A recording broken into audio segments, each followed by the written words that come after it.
Hello, everybody. Hello, gems. Wasn't today a big day? It was a very big day. Uh, I was listening, admittedly, while traveling and with all of you at the same time. We were in chat together. It was a big day because today, on day 8 of the Kouri Richins trial, the woman charged with poisoning her husband, Eric Richins, for those just joining us, I think that today we got the thing that all of us knew was coming, right? The paramour. We also know him as the side boy, the love affair, in other words. And we got their texts. Lots of them. The kind of texts that make an entire courtroom suddenly like start listening very carefully to all the I love yous, the I want a future with you. If he could just go away. Yeah, that was in one of the texts. If he could just go away, everything would be okay. Speaking of Eric Richins, by the way, Eric Richins lost his life on March 4th, was declared dead on March 4th. He might have lost his life likely on March 3rd, 2022, but today's March 4th, 2026. And so it was 4 years ago that Eric Richins was declared dead, and now his trial. So, and allegedly, and according to the court, no, not allegedly, there's a text that says if he could just go away between these two. And so by the time today was over, the jury had just watched, picture the jury. The jury in this case had just watched Kouri Richins and her secret lover watched their secret relationship play out message by message on a giant courtroom screen. And the man at the center of it, what was he doing? He was wiping away tears on the witness stand. And then one text stopped the room cold because it was sent the morning Eric Richins died, right? So tonight, like we always do, we're going to be breaking down the entire day. We will also get to all of those texts. We will break down what those texts actually say. I'll be reading them. We'll be reading them together here. And we're going to talk about why the prosecution showed them and how this testimony could ultimately shape what the jury believes happened. It could shape the story, because really a case presented to a jury is about a story, and it could shape the entire story. And excuse me, guys, is busy preparing and traveling, so forgive my cough. But what the prosecution is building about Eric Richins' death and motive, and the jury's listening.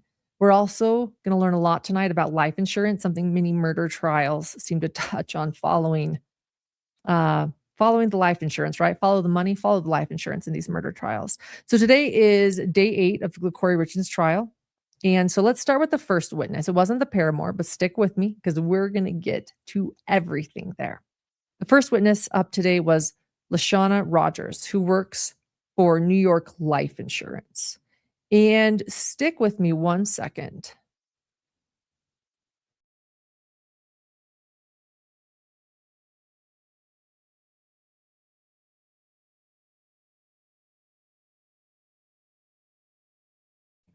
Sorry, guys. I'll be fully welcome to real lives with Lauren. I am looking up at the camera to connect with all of you. And as I look up, I'll be very honest, it makes my cough a little bit worse. So I'm wondering about lowering the camera a little bit. So we're going to do that here because I've got a lot to read with you guys, and I'll do some reading down here, maybe a little bit high. That is good, but then I am cut off. So let's see here. Maybe bring it back a little bit, push it back a little bit. Everybody get comfy. Do what I'm doing. Everybody get cozy, because if we're not cozy, we're not going to get through this together. Okay. Thank you to Grace in here. And for those of you asking if I'm in a jail cell because of my background, no, I'm not. It'd be cool if I was. I wish, I could leave you guys guessing, and then slightly this way. Oh, so many questions about where I am. I'm going to keep a few things a secret. And then, wait, there's that cough again.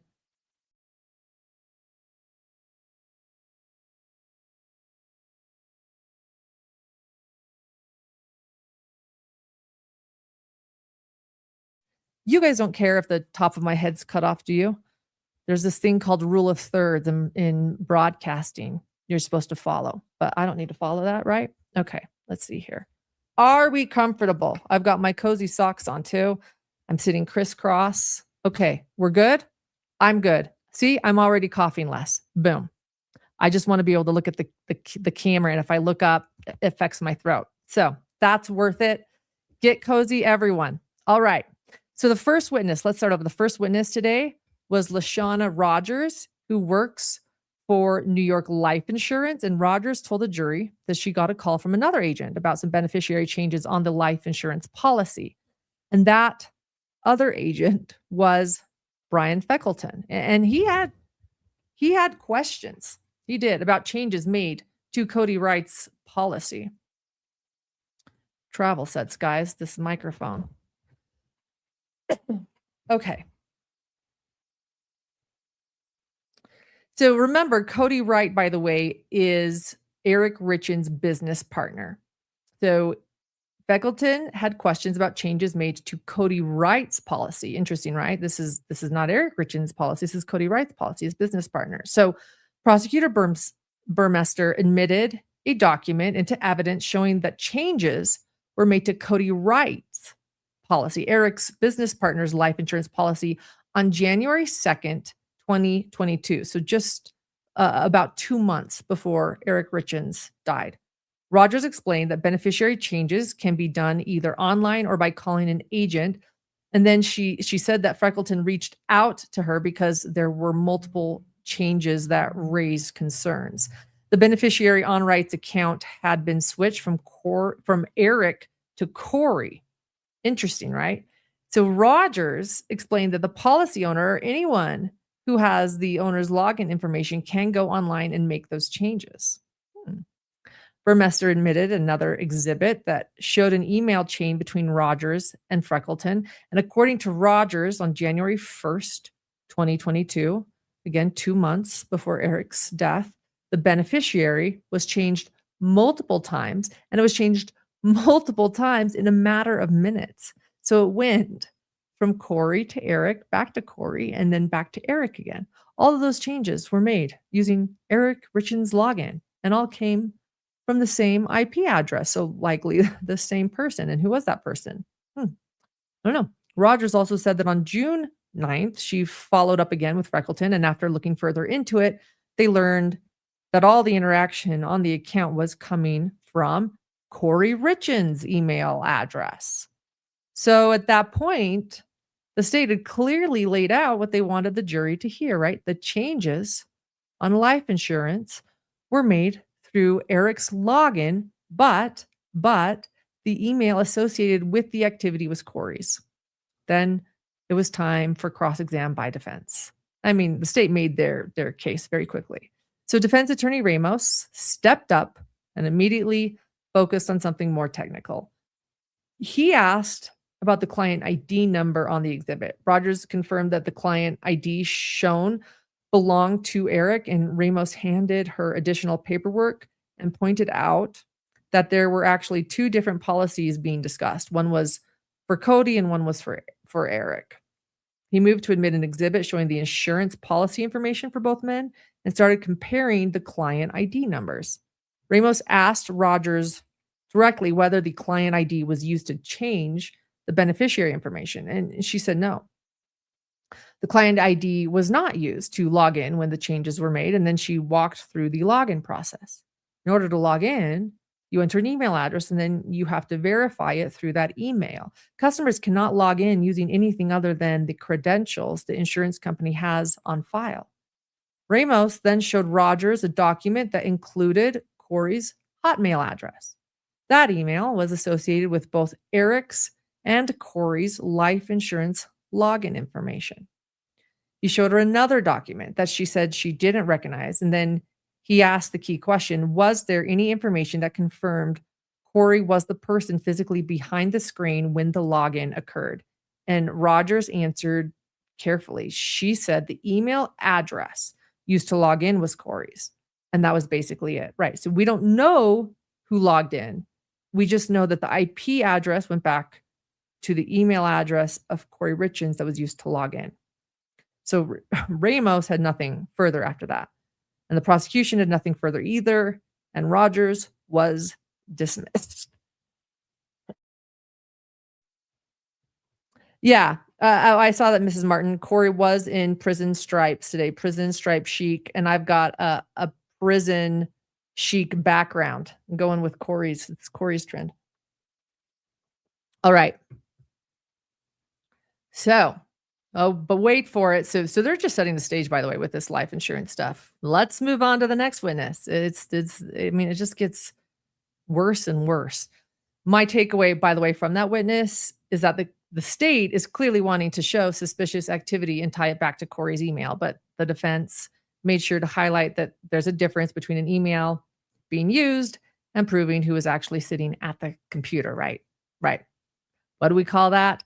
Reasonable doubt. We can't know it's Kouri, just another, solid piece of evidence, circumstantial, but, probably. That distinction, though, might matter a lot to some of the jurors. Who knows? Next up was Brian Freckleton. Such a cool last name. He owns Freckleton Financial Group, and he works in financial planning and life insurance. Burmester started by asking how he knew Kouri Wright and Eric Richins.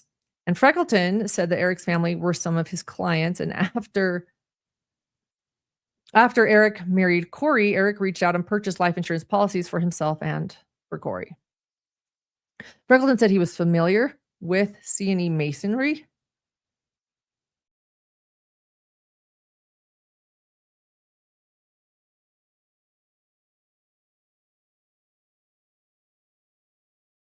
Thanks for your patience, and thank you, Stephanie. Thank you, guys. Oh, someone in chat went to school with Brian Freckleton. I love it. Cindy, tell us more. Send us the tea while I'm drinking tea over at hiddentruecrimeinfo@gmail.com. Thank you, everyone, for gifting. I have my tea. Thank you. Forgive everyone for my coughs. All right. So Freckleton said he was familiar with C&E masonry, which was Eric's business. He also knew Kouri. And then the state got into the buy-sell agreement between Eric and Kouri. And Freckleton explained that at the time they believed the company was worth about $4 million. So they structured it so there would be $2 million in life insurance on each man. So Eric owned the policy on Kouri, and Kouri owned the policy on Eric. These are very responsible business owners, right? So here's how it worked. If one of them died, the owner of the policy would also be the beneficiary. So for example, if Eric died, Kouri would receive $2 million tax-free. Then Kouri would be required to use that money, though, to purchase Eric's share of the company from Eric's trust. So it's sort of this sort of clean way to handle ownership. If something happened, it's actually pretty standard in business partnerships. Didn't know that, but interesting, responsible. Freckleton said he also set up some other life insurance policies for them. And those were for Eric, actually, over the years. And then we got back into the New York Life portal. He explained that as an agent, he gets alerts if changes are made to his client's policies. So what happened? Well, what alert did he get? Well, he got an alert. He got an alert on January 1st, 2022. He received that alert, and he said it was an alert that the policies on Eric and Kouri's had an attempted beneficiary change. He testified that Kouri's policy beneficiary had been changed from Eric to Kouri. Freckleton said he immediately tried to call both Kouri and Eric, but both calls went to voicemail. But eventually, both men called him back. And he later contacted New York Life in June and spoke to LaShawna Rogers about what had happened. Put a pin in LaShawna Rogers, right? She's important, remember? So the state finished up there, and Ramos stood up for cross-exam. So he asked Freckleton when Eric's original life insurance policy had been set up. And Freckleton said a $500,000 term policy was put in place back in 2007. Ramos asked about the email address tied to Eric's life insurance account, and Freckleton confirmed that Kouri's email address was associated with Eric's login. That felt important, right? The defense keeps circling back to that email detail. Ramos then asked whether Freckleton knew Cody or Eric's specific client ID numbers.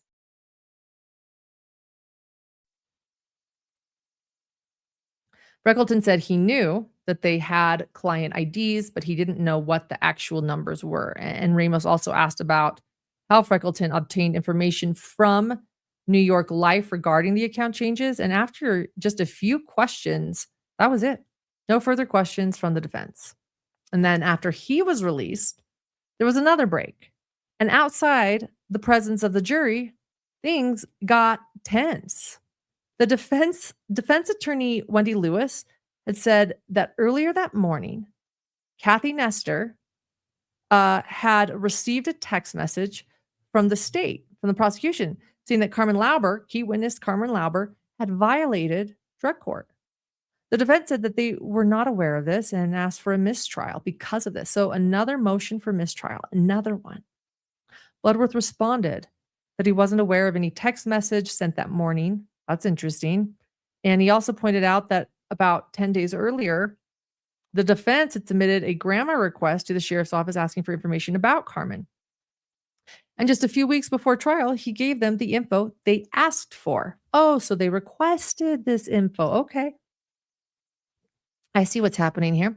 Well, the judge said he needed a written motion if the defense was asking for a mistrial and that the state could respond to it in writing. But for now, trial would continue. Okay. So then we think we're moving on, right? Okay. No. Then Nestor raised another issue. The defense has another issue. This issue. She said she had received reports.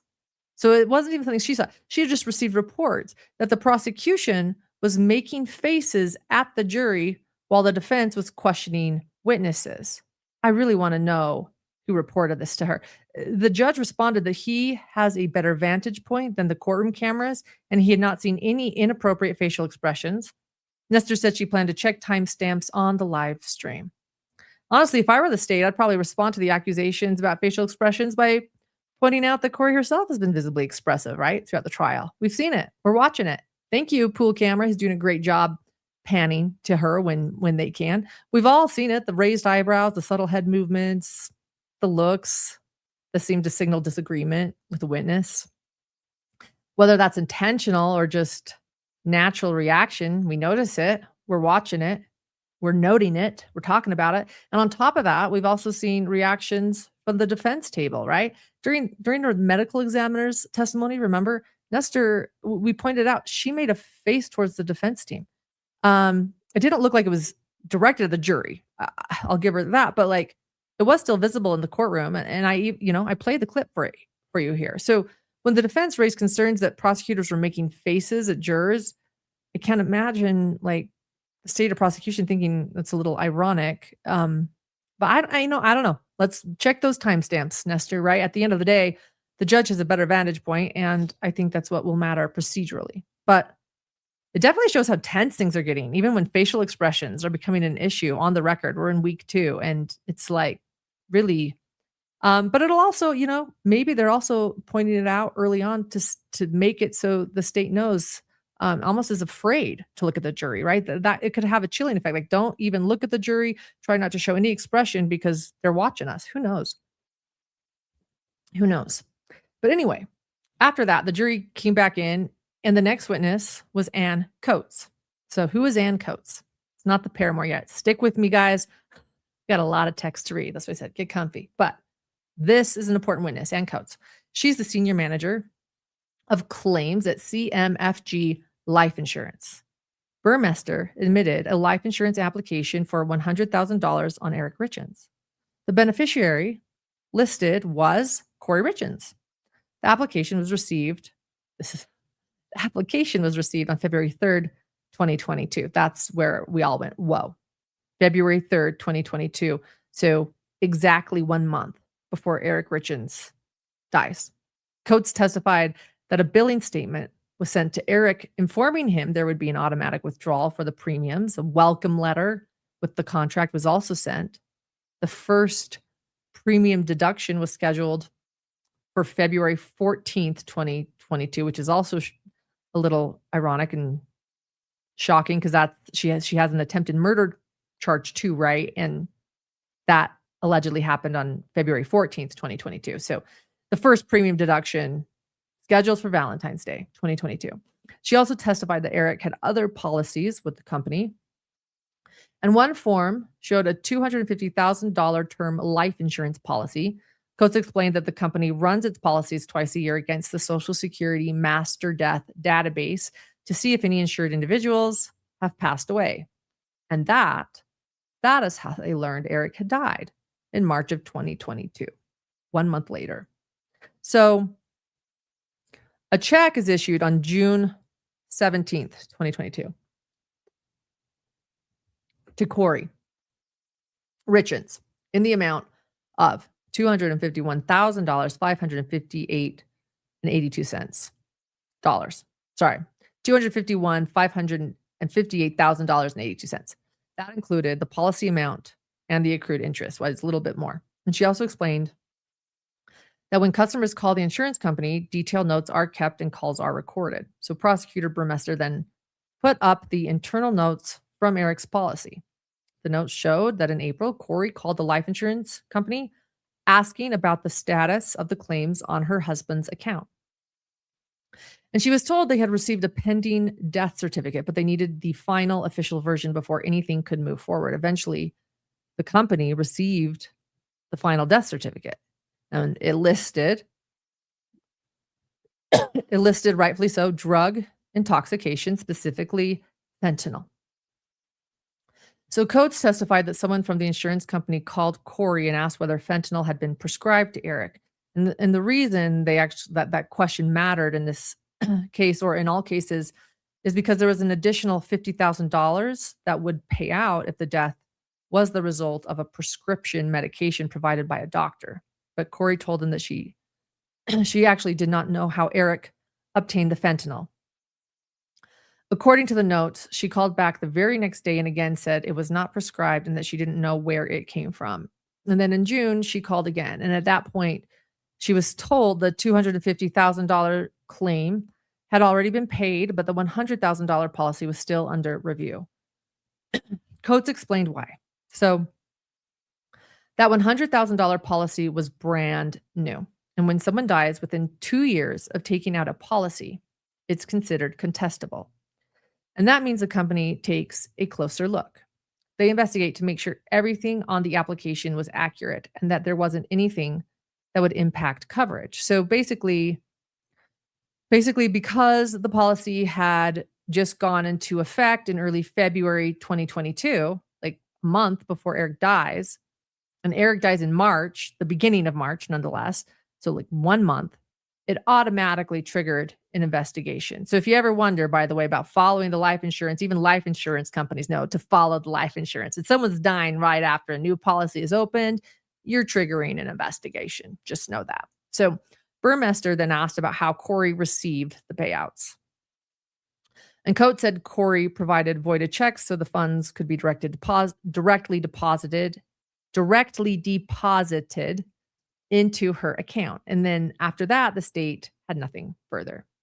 So then Ramos, our favorite defense attorney, our one who inspired our correct counter, he steps up for cross. He shifted gears a bit and started asking about how the company sends out applications, right? Coates explained that they mail insurance offers to credit union members and others.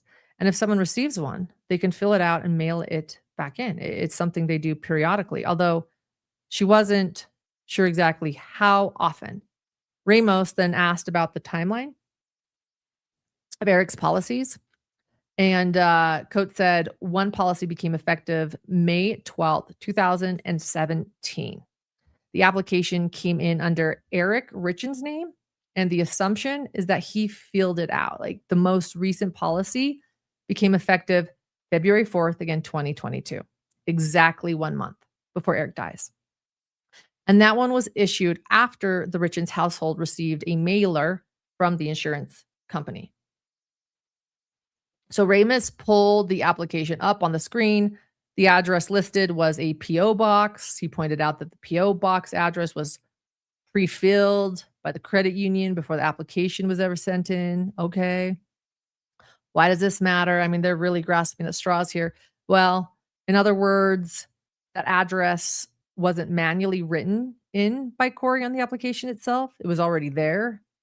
So I guess that feels like a subtle but intentional move by the defense trying to show that not every detail on the application necessarily came directly from Kouri. Okay, sure. Okay, well, moving on. That's a good one. But then Coates talked about something called a script check score. So let me explain that. Let me break that down. What a script check score is. A script check score is script check is basically a prescription history check. So insurance companies use it to look at an applicant's prescription drug history through databases that track medications filled at pharmacies. It helps them assess risk and verify what someone reports on their application. And in this case, Coates said a script check was run before the application was approved or denied. It also runs again at the time of the claim, if the claim becomes contestable. So she testified that the policy was approved on February 3rd, 2022, but the script check was approved on February 4th. So at the time the policy went into effect, there was no red flag in Eric's prescription history that would have stopped it. We also saw the claimant statement that beneficiaries must complete for contestable claims. Kouri filled that out and provided a voided check so they knew where to deposit funds. And then on September 8th, Kouri emailed asking if there were any other policies. The company responded that there were only the two that had already been paid. And then Coates wrapped up a few more details. She explained that twice a year in the state of Utah, their company runs all insured names against the Social Security death master file to see if any policyholders have passed away. So during one of those just like routine checks, Eric's name came up as deceased. And then after that, they used LexisNexis to confirm information and identify the correct beneficiary. They also look for an obituary to verify the details. Sounds like what a lot of us do when following cases, right? And at the time, though, Eric's obituary wasn't available yet.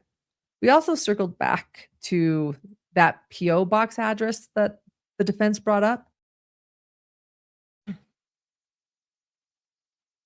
And they showed that it was on that February 2022 application. Coates said that information came directly from the credit union, and she testified that she didn't know who would have access to that P.O. box or who could use it.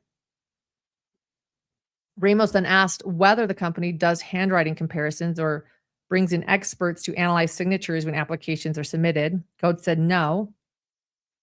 And then an employee inputs the application, she explained, into the system, and the underwriting software either approves or denies it based on the information provided. So basically, no handwriting expert sitting there verifying who physically filled out the form, right? She also testified that during the contestability review, the insurance company requested Eric's prior medical records and marijuana use showed up in these records, right? We know this. So on redirect, Burmester asked how frequently Eric reported using marijuana, and Coates said that Eric reported using it once or twice a year. And with that, she was released. So by this point in the day, okay, the insurance evidence is stacking up, guys, really well. Multiple companies now, right? Multiple companies, multiple policies, suspicious changes, not just suspicious changes with timing, like before he dies, right? Phone calls asking about status updates, a brand new policy taken out just weeks before Eric died that immediately triggered a contestability review, follow the life insurance. The state is clearly emphasizing the timing too. And it's up to the jury to decide what all of that timing actually means. I think they're picking up what the state's putting down, if you want my opinion. But then we moved into a completely different type of witness. Next up was Christina Miller. No, not the paramour yet. We're getting there. We're getting there. She's a divorce attorney. So Christina Miller is a divorce attorney and has been practicing for 30 years. An impressive resume Christina Miller has. She testified that she has handled over 2,000 divorces. Can you imagine that job? 2,000 divorces. Of course, I'm saying, oh my gosh, I can't imagine a job where you're just doing divorces while I'm talking about true crime. So, touche. But she has handled over 2,000 divorces and has extensive experience with custody arrangements. Bless her heart. Most of her clients come through word of mouth, referral. Miller explained that she and her paralegal have a very structured intake process. Back in 2008, they streamlined how they met with clients. And now new clients first speak with the paralegal on the phone. They've got a system, and the paralegal essentially vets them. And then if they move past that step, then they meet with Miller herself. So if you want a meeting with Miller, you've got to get through the paralegal. She knows how to do divorces. So those meetings with Miller can last anywhere from 2 to 4 hours, depending on how complicated the situation is. She testified that after the initial consultation, almost every client who meets with her ends up moving forward with divorce. I don't know. Okay. But there are some rare exceptions. She's had so in other words, she has this to meet with her, you have to really be getting a divorce too. That's part of the, I assume, process. Like, are you really divorcing? Or let me convince you to divorce. So they always end up in divorce. She's had a few people over the years who never actually filed for divorce, but that's not typical of her client. They are getting a divorce when they go to Christina Miller. Divorce is on the table. She also talked about the top reasons people decide not to move forward with divorce: concerns about impact on their children, understandable, religious beliefs, and then health insurance issues. That was an odd one to me. I didn't know that's a big thing. But when someone meets with her, she gives them a thick packet of information. Covers everything from the divorce process to what she called a children's bill of rights, to assets, debts, ongoing disputes, alimony, income, expenses, how to prepare for a divorce moving forward. So Prosecutor Chervenak asked Miller how she knew Eric Richins. Oh, and we're all waiting. How do you know Eric? And so Miller said that Eric's brother-in-law, Clint Benson, had texted her in early October 2020. So this is a year and a half prior, October 2020, to ask if she could meet with Eric. Brother-in-law's getting involved. Clint told her it was urgent. And we did learn about this, by the way, from Katie on the stand the first day. She testified to this moment where her husband was calling a divorce attorney on behalf of Eric. So brother-in-law's taken over. He's calling the divorce attorney. Clint tells Christina Miller it's urgent. She told Clint that Eric would need to contact her paralegal, Leslie, because you got to get through the paralegal first. You're going to do divorces with Christina. And so Leslie begins the intake process. And then ultimately, Christina Miller testifies that she met with Eric in October of 2020. So they got through the paralegal. Eric made it, meeting with Christina. Miller testified that she met with Eric for about 2.5 hours. Guys, that's a long time. That's longer than LDS church. That's not a quick consult. That's a sit down, a real sit down. She said that she gave him her standard divorce packet, like the thick one that explains everything from custody to finances to what the road ahead looks like. But interestingly, he did not take the packet with him when he left. So he got all the way to meeting with Christina, 2.5 hours of meeting with her, didn't take the packet. So Prosecutor Chervenak showed her paperwork that Eric had filled out and asked what impression she got about why Eric was in her office that day in October of 2020. So Miller starts to explain that he was trying to understand what moving forward with the divorce would look like and how to protect his finances. But then the defense objected, of course, on hearsay grounds, understandably. Chervenak argued it was being offered to show the effect on the listener, not for the truth of the matter. The attorneys approached the bench, and whatever was said there must have resulted in the objection being sustained because Chervenak pivoted. And then instead, she asked more generally about custody. So Miller explained that back in 2020, everyone remember 2020? Remember? How can we forget 2020? So back in 2020, the old mindset in Utah custody cases was still lingering. Traditionally, one parent would get the majority of the time, and the other would get weekends. And she said things have changed a lot in recent years due to legislative updates and input from child psychologists. So now the focus is more on the best interest of the children, and alternative parent time schedules are more common, which, yeah, I think that's great. She described something closer to a 60-40 split now. She even mentioned what some people call fat weekends, which is more of like a joint physical custody arrangement.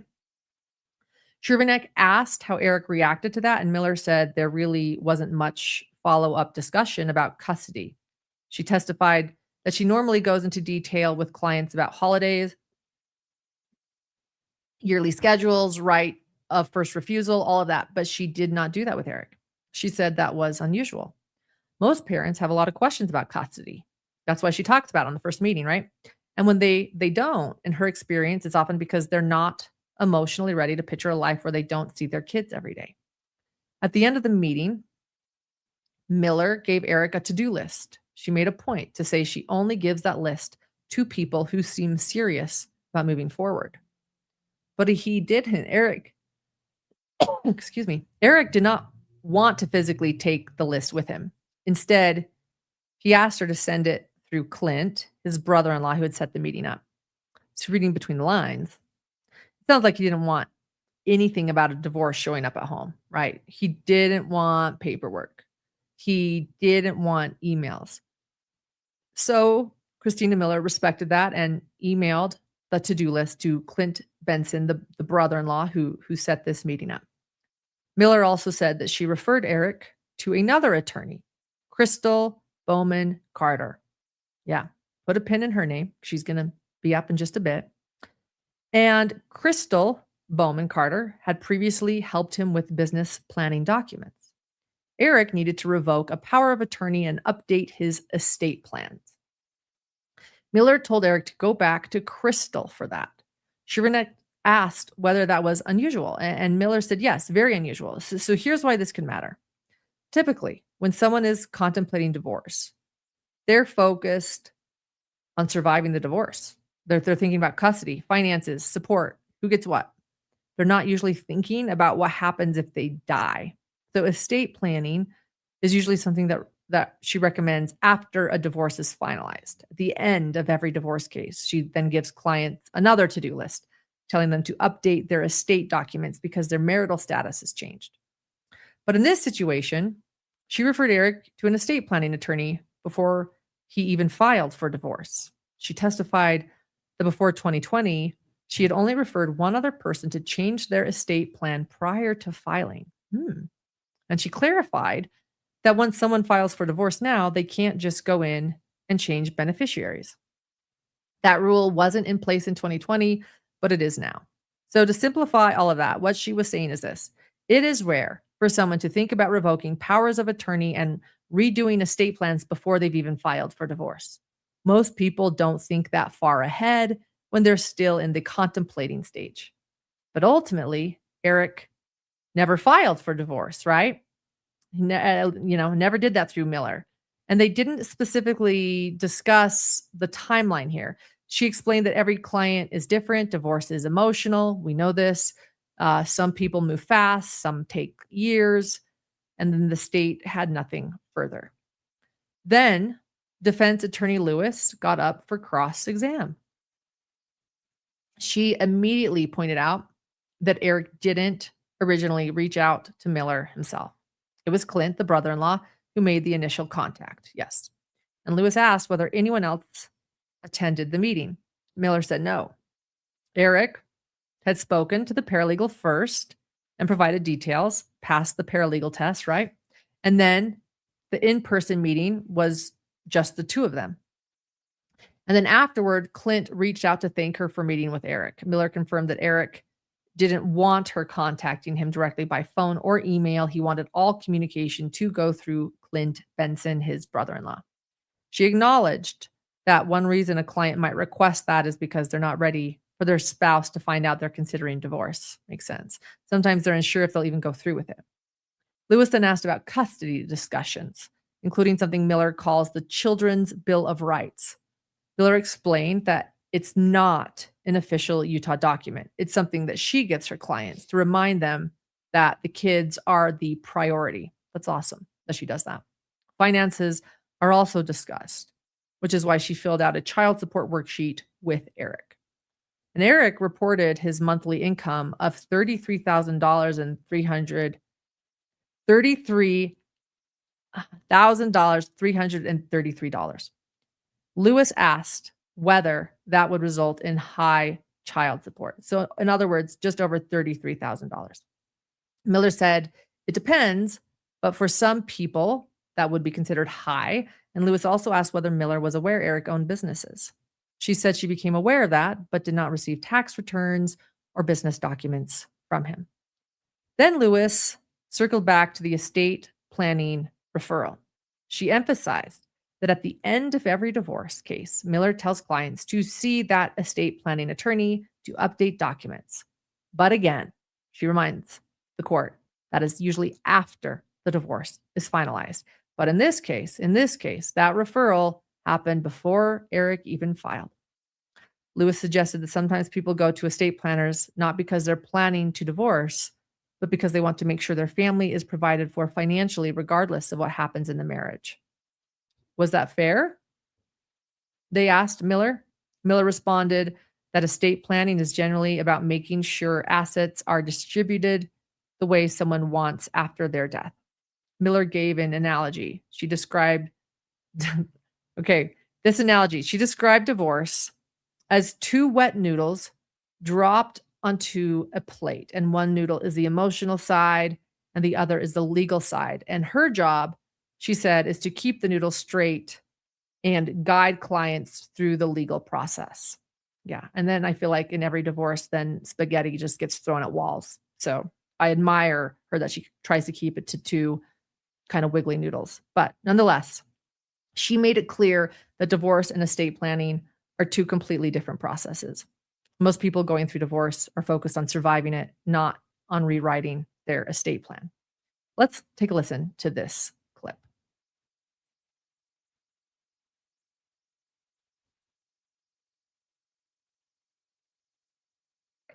And to your knowledge, he did not proceed with divorce with a different attorney. Fair? Correct. All right. And you said that you referred him instead to an estate planner, estate attorney. An attorney who does estate planning. Thank you. Sorry. Didn't refer him instead. I just referred him to Crystal Bowman Carter to work more in tandem. All right. And you said you haven't done that very many times, correct? Right. But there would be reasons to refer someone to an estate planner. Fair?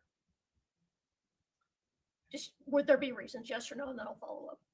At the end of every divorce case, I refer every client to, I give every client a very long, again, to-do list and a closing letter. And at the end of that closing letter, I refer everyone to, or I recommend that everyone see an estate planning attorney to revise their estate planning documents now that they are no longer married. Okay.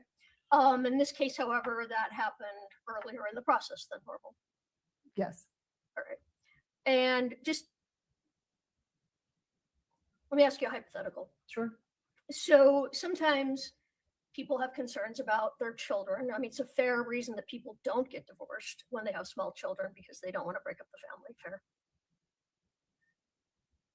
Yes. All right. And if an individual has concerns about providing, well, let me rephrase that. So hypothetically, someone may have concerns about how their children will be provided for after a divorce. Fair? provided for financially? psychologically or financially? Well, both, but I'm talking about financially. Yes. All right. So one reason someone may go to a estate planner could be to ensure that things were properly set up to provide for their family, whether they get divorced or not. Fair? Are you talking about this early on in a potential divorce proceeding or just generally? I'm asking hypothetically, well, generally first. Yeah, people generally go establish an estate plan to make sure that that if they have children, their children are taken care of, or that if they have assets, their assets are allocated the way they want upon their death. Okay. And even though you said it's unusual, it's certainly possible that as someone is going through talking about divorce, they discover that they want to look at this now. Prior to divorce, they want to set this up. Part one of my question, is that possible? I have never seen that, but I assume anything is possible. Sure. And it's possible that someone may decide, instead of a divorce, I need to set up a way to make sure my family's taken care of. That maybe that's the more appropriate thing for me to do at this stage. That's possible. I think you're probably comparing apples to oranges. When, in my experience, when someone is ready to move forward with a divorce, or when a divorce has been kind of forced upon them from their other spouse, it is because we have, I explain it to clients as two pieces of wet noodle, and we drop them on a plate, and one is the emotional divorce and one is the legal divorce. And my job is to straighten those out and keep them as separated as I can, because at touch points, when the legal divorce touches the emotional side is in chaos. And when the emotional side touches the legal side is in chaos. And so when you're going through a divorce, that in and of itself is an apple, where people are worried about what their kids' lives will look like tomorrow. Understood. Or next month. When you are doing estate planning, it is, what will my kids' lives look like if I am not here, or me and my spouse are not here? Like, is grandma going to take them? Is my sister going to take them? And so they don't often overlap, because people in divorce don't often, in my experience, they don't even really think about their estate plan. It doesn't come up in our cases, except for a very small handful of cases. I understand it's a very small handful, but let me just try and ask once more. Sure. It's possible that while going through what a divorce is going to entail, someone can change their mind, correct? Decide not to get a And divorce? decide not to get a course. divorce, correct? And then it is possible that they want to go set up an estate plan, correct? I mean, that can happen. I'm sure it can. I've never seen it happen, but I'm sure it can. Okay. You don't, okay, I'll strike that. All right, but that's what happened here. Mr. Richins decided to see an estate planning, a lawyer who specialized in estate plans, correct? What happened was, I advised him to seek an estate planning and attorney to help him with what I perceived as his concerns at that time with regard to his finances and his children. Okay, thank you. I have nothing further at this time. I thought she did a great job. And yeah, and like I said, I think, oh, what a job. What a job to have to just help people get divorced. That feels so hard. And then I realize what people think of what I do every day. So, everyone has different dreams. Anyway, after that, Lewis had nothing further and Miller was dismissed. And then we broke for lunch. And guys, it gets good after lunch. Stick with me. I've got a lot prepared and I just got even cozier. So before we get to after lunch, we're going to have a quick word from one of our incredible trial sponsors. Anyone else know those mornings when you're staring into your very full closet thinking, I have absolutely nothing to wear? Anyone else? Yeah, that used to be me until Daily Look. This episode is sponsored by Daily Look, the #1 highest rated premium personal styling service for women. And the best part is you get a real personal stylist, not an algorithm, an actual stylist curating pieces based on your body, your lifestyle, and your style, your taste. I'm actually wearing one of their sweaters right now while recording, and I love it. It's one of those pieces that just feels polished enough for camera, but still ridiculously comfortable while I record, which is exactly what I need during those long trial days. So here's how it works. You take your quick style quiz. Your stylist sends you up to 12 hand-selected pieces straight to your door.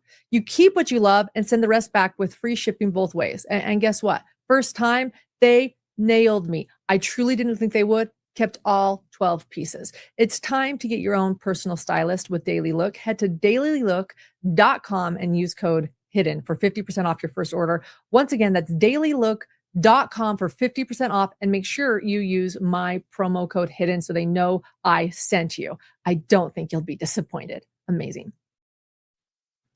All right. Well.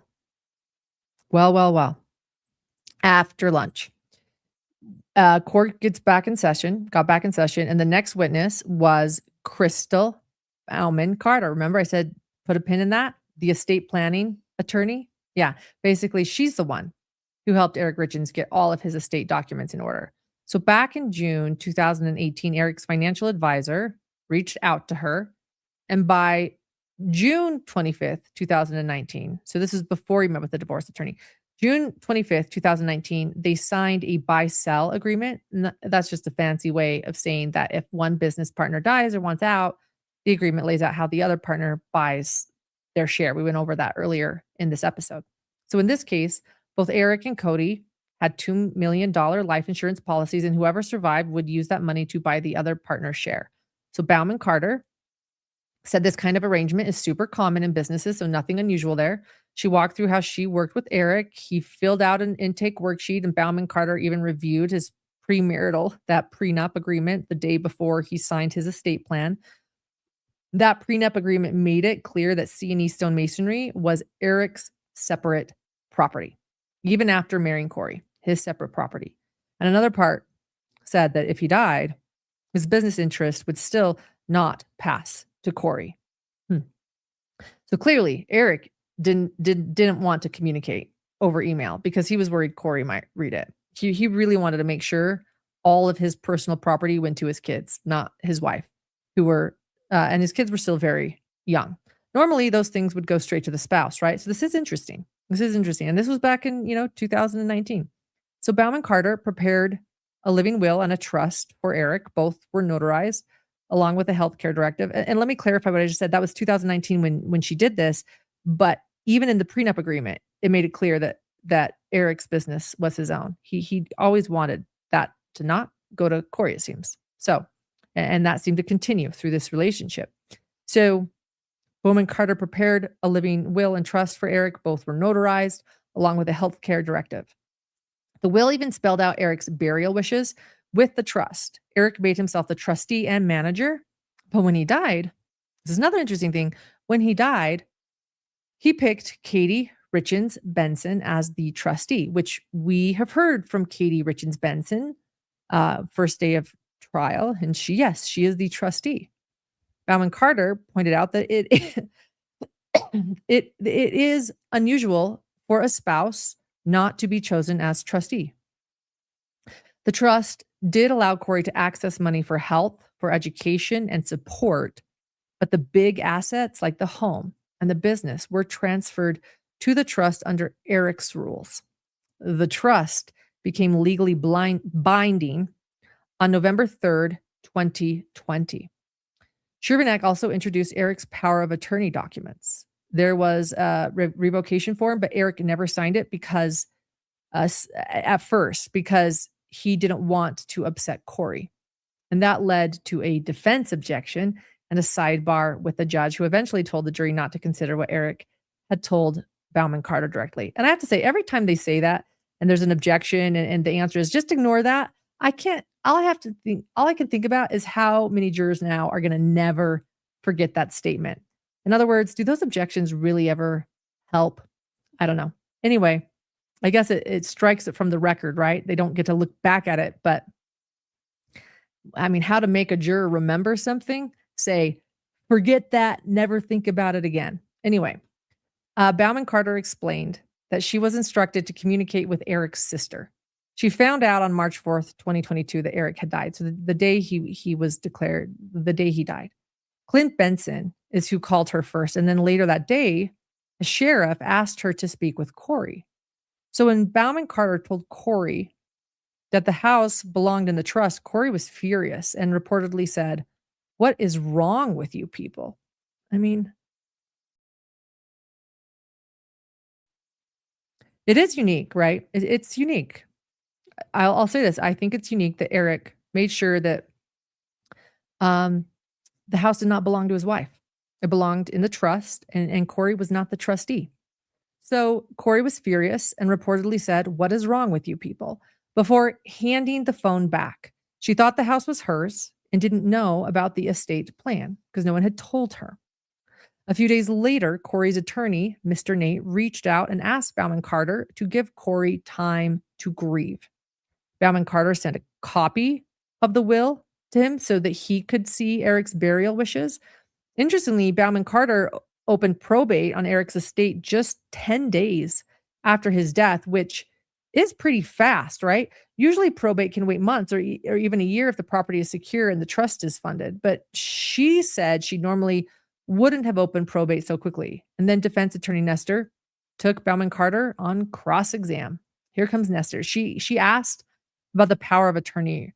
And Bauman Carter confirmed that the first one wasn't signed, but a later one was. Nestor also asked if Bauman Carter remembered being interviewed a year after Eric passed, and she did. Nestor brought up that she had said Eric was kind, and then asked then why he was careful around Kouri with money if he was so kind. And Bauman Carter explained that Kouri had used $250,000 of Eric's money in her work, and that Eric had told her Kouri had been misusing the power of attorney. So Eric apparently said, "She's the mother of my children. I know she made mistakes and she needs more experience. For now, I'm going to do what I'm doing," end quote. I mean, that line trying to paint the picture that Eric was trying to protect the kids while not punishing Kouri outright. And I understand the reason for kind of trying to paint this picture with the defense, because not making your wife trustee, not making it so that your wife can own a home after you die might, make the jurors question a little bit about this situation, right? The situation is called a marriage, I guess, the prenup, all this stuff. But to kind of paint a picture that Eric was just simply trying to protect the kids because of what Kouri had done, taking out a $250,000 loan, does put things into perspective, right? He's not punishing Kouri outright. They're not divorcing, but he's trying to protect his assets. But then Nestor kept digging. Bauman Carter hadn't looked into where Eric's money came from, and she didn't know who bought furniture or other items in the house. Nestor asked about a statement of intent in the trust, and Bauman Carter said that's not something she usually does, but Eric wanted it to make clear the trust was for the kids and Kouri.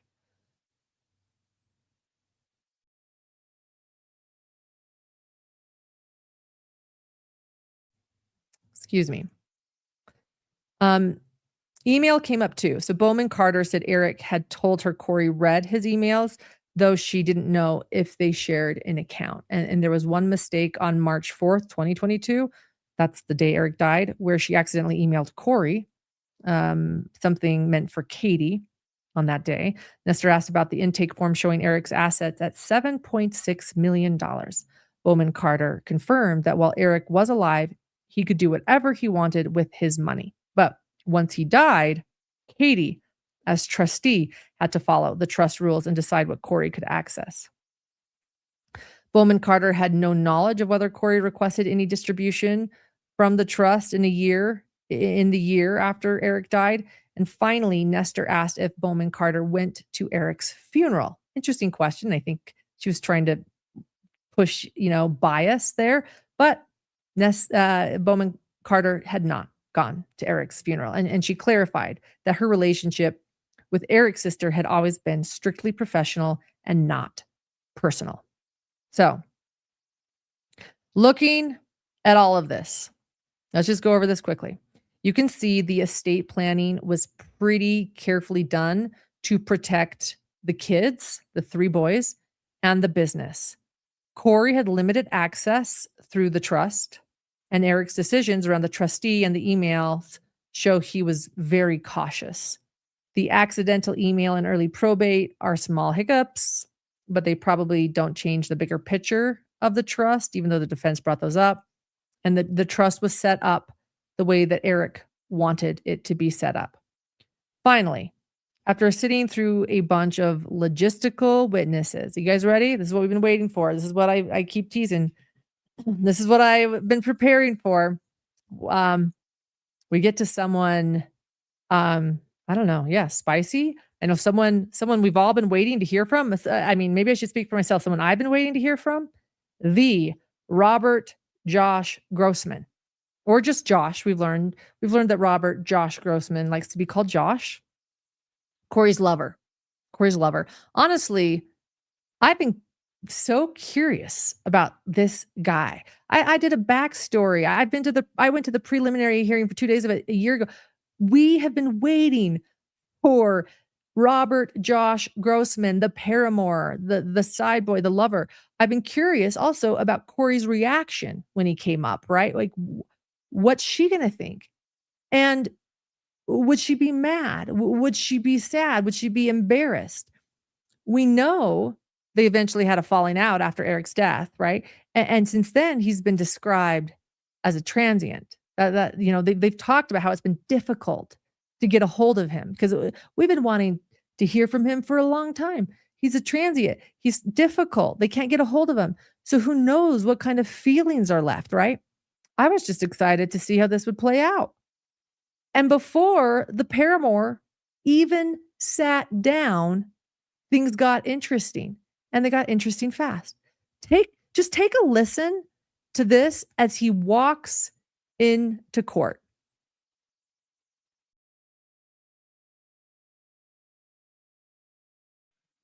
Mr. Grossman, good afternoon. If you'd step in front of Brittany, we'll get you sworn in.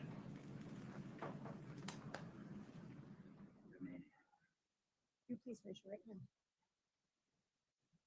Do you solemnly swear the testimony you're about to give in the matter before the court to be the truth, the whole truth, and nothing but the truth, subject to the pains and penalties of perjury?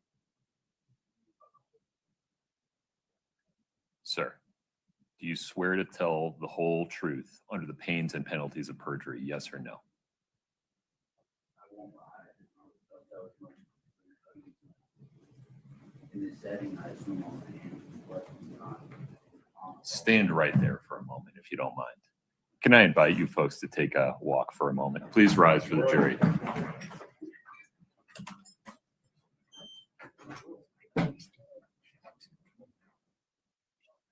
pause for a moment.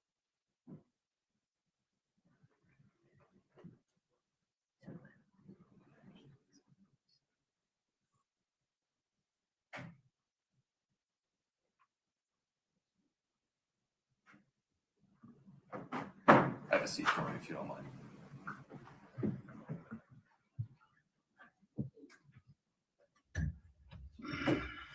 Mr. Grossman, do you understand the difference between what's true and what's not true?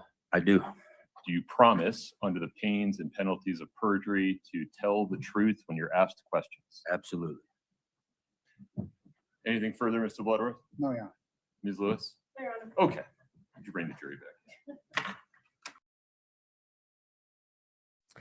Interesting, right? I've actually never seen an oath go sideways. but that happened. But, leave it to the judge to bring things to order very quickly. That voice of the judge, that's the one you listen to. It's a good voice. All right. He could do voiceovers if he wasn't a judge, but we like him as a judge. He's a great judge. All right. So the first question Bloodworth asked was how Josh knows Kouri, right? Let's just start there. Let's take us to the beginning, Josh. Lead us. Let's go back to the beginning, set the stage. That's what I always say here. First we've got to set the stage. So Bloodworth's doing the same thing. Take us back to the beginning, Josh. How do you know Kouri? And Josh says that he has known her for over 10 years. They met in South Carolina while she was flipping houses. He answered a help wanted ad and started helping her with the flips, the house flipping. Eventually, in 2020, just as COVID was starting, he moved to Utah to work with her. He stayed at one of her flip properties in Heber with his dog. He called it live-in flips. So you got to stay in the flips. And Bloodworth asked if Kouri paid him for his help. And Josh said they didn't have a formal agreement, but she took care of him. He lived there rent-free, got money whenever he needed it. And she even bought him 2 trucks. So living a good life. He said he liked her enough to work for free, but she paid him sometimes anyways.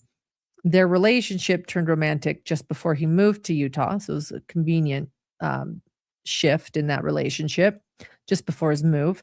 Bloodworth showed him a document, Secrets St. Martin's resort trip information, which included both their names. And Josh explained that Kouri got that for him as a birthday gift. They didn't discuss it too much, but it was booked. Then the emotional questions started. Bloodworth asked if Josh loved Kouri, and he said yes. Did he feel that she loved him? The answer was interesting. He kind of laughed and seemed unsure how to respond. He said, "Yeah, I tend to go head over heels more than most, but I think she did love me." They exchanged texts every day after he moved to Utah, unless they were mad at each other. Josh said the texts were about the usual stuff, life, flipping houses, and her kids. Basically, what you talk about with your best friend. I want you guys to watch this. During that time that you were romantically involved with Miss Richins, did you love her? Yes. During that time, did you feel that she loved you?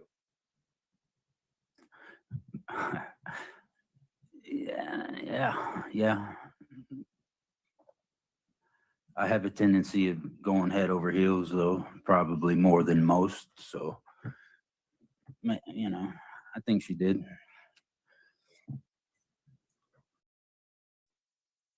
So that's how we were all introduced to Josh. Anyway, Bloodworth admitted some of these texts into evidence, right? Which I think is going to be really interesting for the jury, these texts. You get a little window into the personal side of Kouri that we haven't seen in the courtroom before. And Kouri, what was Kouri doing in the courtroom? Kouri honestly looked so nervous when he walked in. And when they would pan to her during his testimony, some of you in the live chat said she looked like she wanted to barf, while others said she looked nervous or sad. But it was definitely a look, right? And Josh seemed genuine, but he also looked like he wanted to cry as his texts were pulled up. At one point, I think he did cry. He would put his head down on the stand, and then he put his head in his hands, and he even seemed to wipe his eyes. You can tell there's a lot of backstory here, a lot of history, a lot of feelings, especially considering how things ended between them. And one thing, though, that didn't happen in court, was anyone reading these text messages out loud. Yeah. Some of them seemed straight from a romance novel or a murder trial. It seems it's usually one or the other with these types of texts.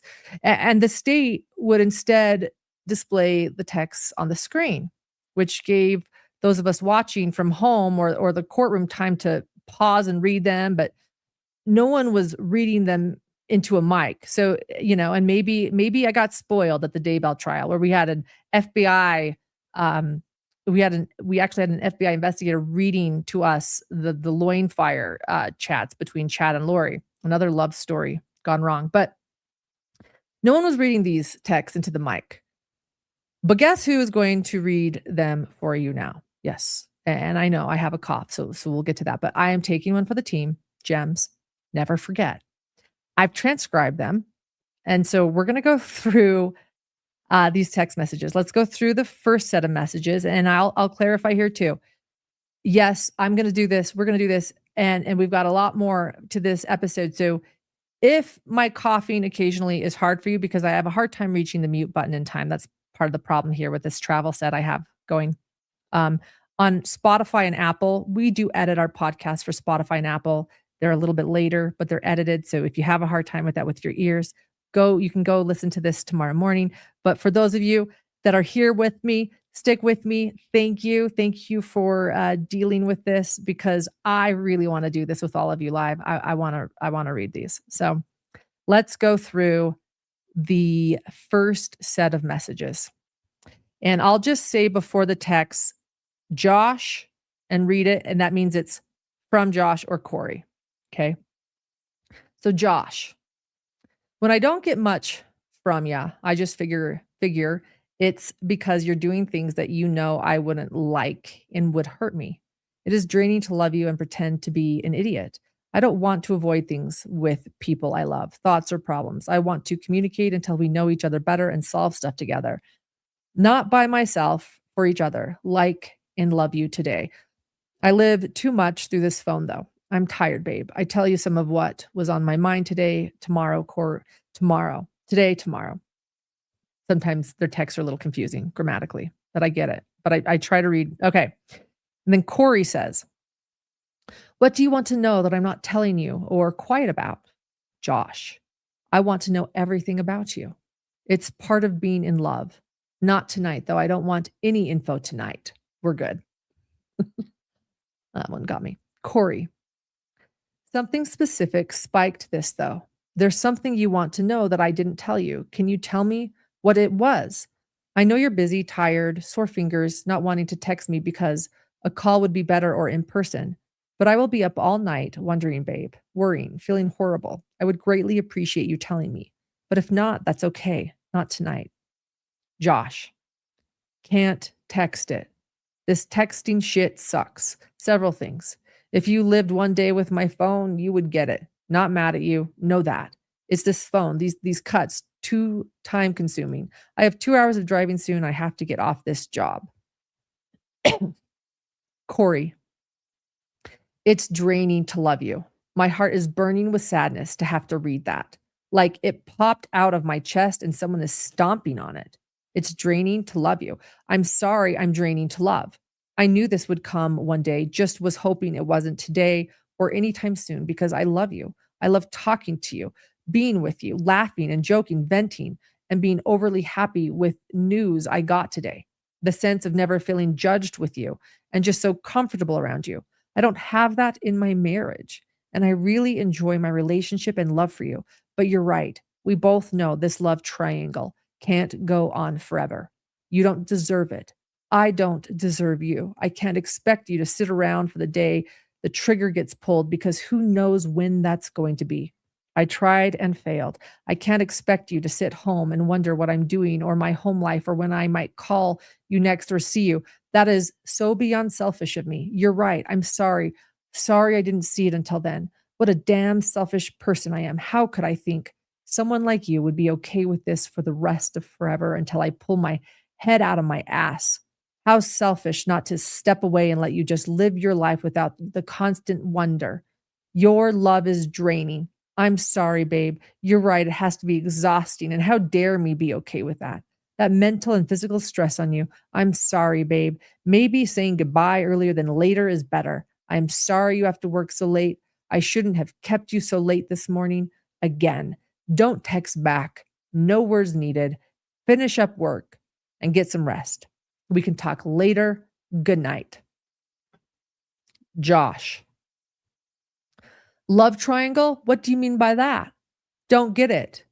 Kouri. Well, I'm married to you, me, our relationship. I don't know What else to call that? In other words, I'm married and then you, me, our relationship. I don't know what else to call it. I'm in love with a man that's not my husband. Josh, could talk to you right now. We could be great. Not a fair shot. Instead, it's going to be misinterpreted text once again. Instead, it's going to be, let's end this sooner. Wild. Kouri, I meant what I said yesterday. I'll always love you, handsome. If it's okay, can we talk tomorrow? I want to go to sleep as happy as I was when I woke up with you this morning. I won't misinterpret anything, or I hope I don't, until I talk to you about it more. I'm sorry, babe. Josh, it's draining to love you. And that's where he says it's draining to love you. Josh, it's draining to love you. You threw the last half of that sentence away. You changed the meaning of the sentence by deleting some of it. And then you used your new sentence as an epiphany and a reason to profess your love triangle of Eric and end it sooner with me. That's what I gathered from that. Chopped liver over here. Kouri, threw the last half of that sentence off because it's almost as bad as the first. Pretend to be an idiot. I took that as, are we ever going to address the elephant in the room and recognize what's really going on here? The bigger picture. Profess my love for Eric? What? That's not what I'm saying. You took love triangle and changed it around to professing my love for Eric when that's not at all what I was doing. I'm telling you, I'm in love with a man that's not my husband. That's 3 people. Want to make a circle with 3 people? You just did the exact thing I did, assumed and misinterpreted a text. Josh, a lot of text arguing these two. Josh, if you think you love me now, then ending it sooner will be good for one reason only. Because if you don't, you're going to fall in love with me in ways you never thought you could. That's a guarantee. Speaking of guarantee, last night by no means counts as your guarantee. It was not stated as such prior, so it doesn't count. But I did it on purpose. And they're talking here about misinterpreting the text right here, right? So Kouri then says, you will never be chopped liver to me. Absolutely not true. I had an epiphany of the selfish person I really am. That's the only epiphany I had. The day you yelled at me on the phone, you had said I was selfish, and I was so offended by that. And now understand why you said that and why I felt so mad, because it's true. You're right. If we don't end things, I would fall deeper and more in love with you than I already am, which is going to be even harder. I know your fingers hurt. I know you're working. I can try and get away tomorrow for a phone call. I think we're going to need it. Josh, if you're going to be mad at me, you need to come and see me and do it in person. If you're going to say goodbye forever because that's what you want, do it in person. Or better yet, just love me. Love me like you have no choice in the matter. I want to be my best for you. I want us to be ourselves for each other. I love our love. I love you. Do you believe that we could be great together for each other? What did you mean by more of a date to remember? Kouri then says, it's also not fair for you in any way possible because I want you, but can't break up my family. It's having your cake and eating it too. I do just want to love you. I do love you. I love our love too. It's my favorite. Sorry, I'm just picturing Elf there. I love our love too. It's my favorite. Do I think we could be great together? Yes, of course I do. You're one of my best friends, babe. Josh. No, ma'am. I thought you were getting a divorce. Kouri. That's what I'm saying. What if that's in a year? You're just supposed to sit around and wait for me? No. And I would never ask you to. Josh. Of course I'd wait a year. If you're coming over to say goodbye to me, you're not invited. Kouri, you're the best. The thought of not talking to you and listening to your silly jokes sounds awful in a million ways. Good night, pee in my pod. And then Josh says, okay, yeah, there's a lot of jokes about the pee in the pod. So term of endearment. Good night. I was really trying to do this straight. Okay. Good night. Guys, okay. It was pee in my pod that got me. It's just, and also, can we just talk about this? I just need to take a break so I don't laugh. We'll just, I was going to try to get this through this first set before I talked about it all. But what is this with like, I love you. You're my favorite. You're the best. If you're going to say goodbye, say it in person. You selfish. You interpret it. You're mean. I mean, this is like, I feel like these are like the notes I mean, they're not totally because they were just to my friends, but like the notes I wrote in junior high that used to like fold, in different like origami and before texting was a thing. Anyone else with me? Who else didn't text in junior high? And you'd like write things and you'd be like, you're the best. And this person blah, is upset. And I don't know. So it's an interesting relationship, God bless him. Okay, but let's keep going. Kouri, you're the best. The thought of not, so Kouri is stating this. We're going to get through the pee in the pod thing so you guys can hear the next text. Kouri, you're the best. The thought of not talking to you and listening to your silly jokes sounds awful in a million ways. Good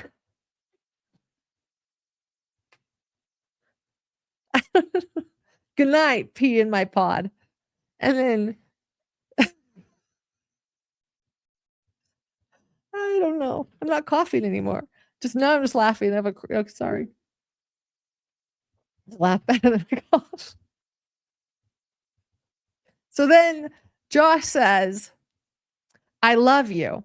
And then you have to see it. This was actually one of those that was better visually on the screen. He writes Kouri going down, Kouri.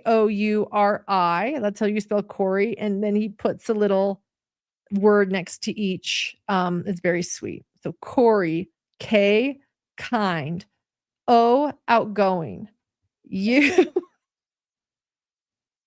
unique, R, romantic, I, inches away. Inches away from signing her divorce papers and falling madly in love with her soulmate. And then he says, what is this? Good night, Lima Bean. I don't know what's happening. So, and then Kouri responds to that, too late. I have already fallen, meaning she's fallen in love. Good night. The cough's gone. So we should just laugh instead of cough. So while the texts were up on the screen, I don't know why that's so funny. I think it's the Lima being pee in the pod thing that really gets me. I mean, I just did not see that, and that was not on my trial bingo card. And then you picture them looking at each other, like she looks forlorn. He's got his head in his hands, and we're all wondering why, he must be really in love with her. He's embarrassed by his text. No, now I think he was crying over just being mortified or something, like the Lima being pee in the pod thing. I don't know. Okay, so the texts are up on the screen. Josh kept his head down. He looked like he was trying not to cry. But then he starts you could really see how emotional this was for him. And Kouri's expression didn't change much, but like I said, her face looked a little softer, forlorn, she's missing her pee in the pod, and she's I don't know what she's like. Is she remembering when she used to be called a Lima bean? I don't know. I don't know what memories are coming up for them in this moment, but I think it was their faces too. At one point, he's literally crying on the stand, wiping his eyes to the point where I think the judge is actually such a kind guy. I really like this judge. And he's let's take a break. Go stretch your legs. In other words, wipe your tears, calm down, because we got to keep looking at your text. And look, I feel for him too. This is your texts are on full display for the world. We're laughing about them now here at Hidden True Crime. But I don't know. Yeah, but missing her pee in the pod and sweetly being called a Lima bean, and then that doing her name thing, Kouri, super sweet, super sweet. I did that with my 8-year-old last week, while at dinner on napkins. It was really cute. Although he was kind of a jerk. He put L for Lauren and was loser. I was okay, well, I tried. Eat your meal. Anyway, yeah, so we're getting an inside look at their relationship here, with them there, watching us watch. Next, Bloodworth So, Lima bean and pea in the pod. Bloodworth then starts asking Josh about some additional texts between him and Kouri. Pretty much just, so like the questioning, besides like watching them, the questioning was pretty much just asking like, are these between the two of you? And then they'd be displayed on the screen. So again, and we would just like have to read them. And by the way, as you guys know, I'm traveling today. I'm doing like cell, my background is like cell chic. And so I was like on my phone watching trial today, and I was like zooming in, getting my reading glasses out, but we did it. I'm going to read these for you. This next one I actually think is really important. And I think it says a lot about Kouri. This is actually the text that I'm going to take to Dr. John and talk to him about. I think it's really interesting about what Kouri thinks of herself.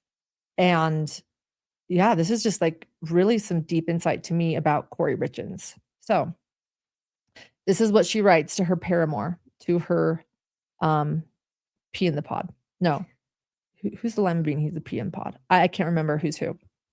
One of her beans. Okay. So Kouri states this, I mean this, like this sincerely, I think is a very interesting text.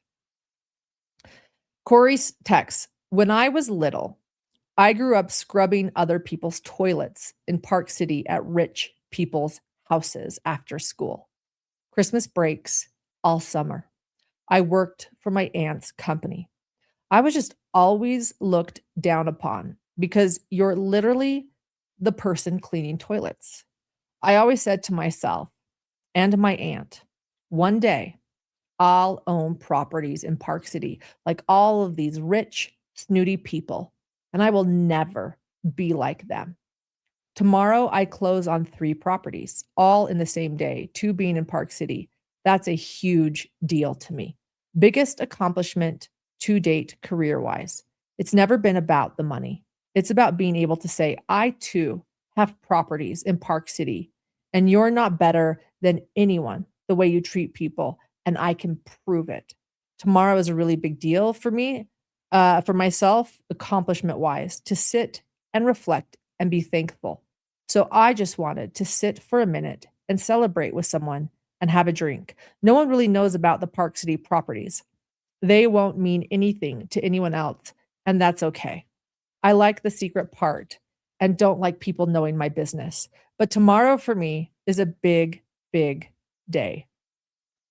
So that's all I wanted to see. If you could find an hour that we were both free to just toast to new beginnings of life and celebrate, that's all. I want to bring out a few things here. Like, first of all, I think they're painting the picture like, who does she celebrate purchases with, by the way? It's not Eric. So this idea that she's celebrating the Midway Mansion purchase with Eric doesn't hold weight here, right? She actually wants to celebrate with the pea in the pod, her pea in the pod, the lima bean. But I think there are a few other really interesting things. I think this actually tells us who Kouri is and maybe speaks to a hidden motive or hidden true crime here, right? Like, she says this is not about money to her right here. This is about childhood. This is all stemming from childhood for her. This is about feeling less than and like about wanting to prove herself, right? This is her saying that when she was a little girl, she was poor and she cleaned toilets, not just houses, the toilets of rich people, and that they were snotty. She also, she judges and puts a stereotype on these rich people. They were snooty. They were better than her. She felt less than. She felt that they looked down upon her. And she decided that as a child, that she too would own properties in Park City, Utah. Park City, Utah is a very wealthy area. Sundance Film Festivals, Gwyneth Paltrow's ski vacation, same courthouse now where Kouri Richins sits was where Gwyneth Paltrow's trial was. And she is saying that one day she's going to own Park City properties, but she won't be like these other people.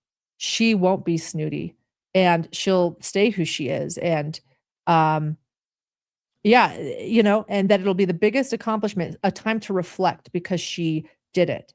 That this is all she's ever wanted was to essentially own properties like all these rich, snooty people to say, look at me. You guys thought You guys were so good. Is my mic going?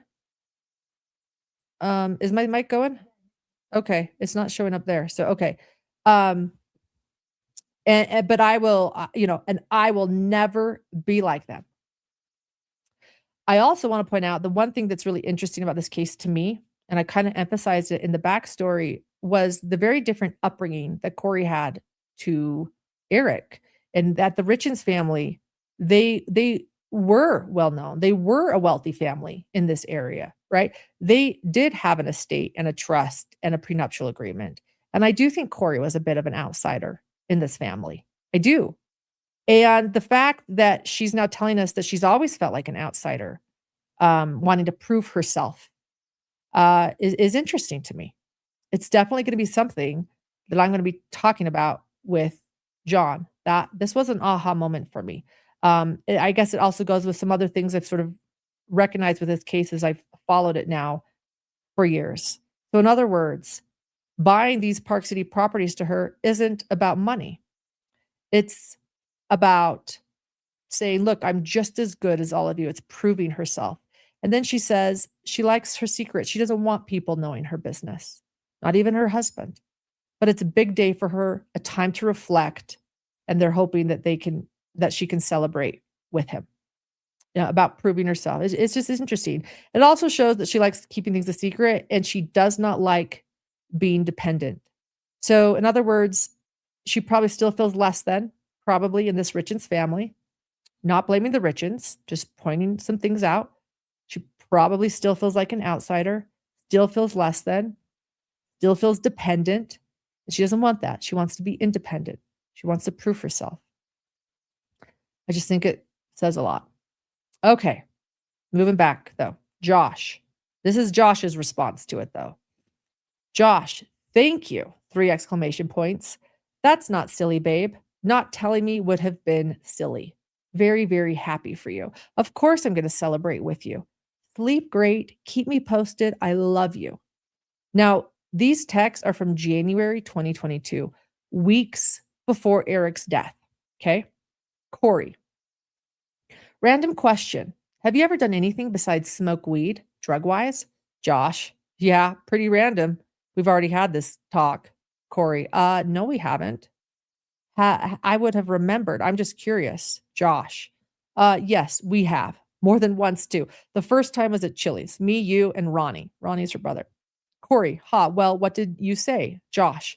Yes, I've done other things. Not all of them. Not often. And you? Kouri. It's not a big deal. I was just wondering. I'm starting the new series, Dope Sick, tonight. That just came out a few months ago. That's what made me wonder. When was the last time? Nope, not me. Josh. I don't recall. Are you sure? Prescriptions count. Kouri. Like years ago? Nope. Well, if prescriptions count, then when I had Weston. I don't recall isn't an answer. How could you not remember? I have a cabinet full of all sorts of prescriptions, but it's not my thing. Josh. Years ago. Cabinet full and not my thing isn't an answer. Kouri. How is that not an answer? I answered perfectly. No prescription since I had Weston. And even then, I wouldn't take them, so I stored them in my cabinet. Just pain pills. They are still there. Pain pills and drugs are not my thing. If prescriptions count, then years ago for drugs and prescriptions. For you? Josh. No, my VA prescription. I feel like I took someone else's at some point. Just can't remember who or what. Too much alcohol first. Okay, now these are from Valentine's Day 20. Sorry. Too much alcohol first. Okay. So the next ones are going to be from Valentine's Day. Okay. So Valentine's Day is important, 2022, because that's where Kouri's attempted murder charge stems from. That she made a sandwich for Eric that gave him hives and made him break out. And he took an EpiPen and he thought he was having an allergic reaction. And now they believe that Kouri was attempting to poison him on Valentine's Day 2022. So these are Valentine's Day texts. Keep that in mind. Kouri, good morning. I'll call you when I'm going to head down. Carpooling now. then have to run home and make quick finger food for Carter's V-Day class party. Drop off at school, and then I'll hit the road, probably 9:40. Josh, cool. Kouri, leaving school chemist, heading that way. Josh, hour-long ride? Kouri, yep, I love you. Want to be one of my Valentines? Josh, my heart is smiling when those 3 words come from you.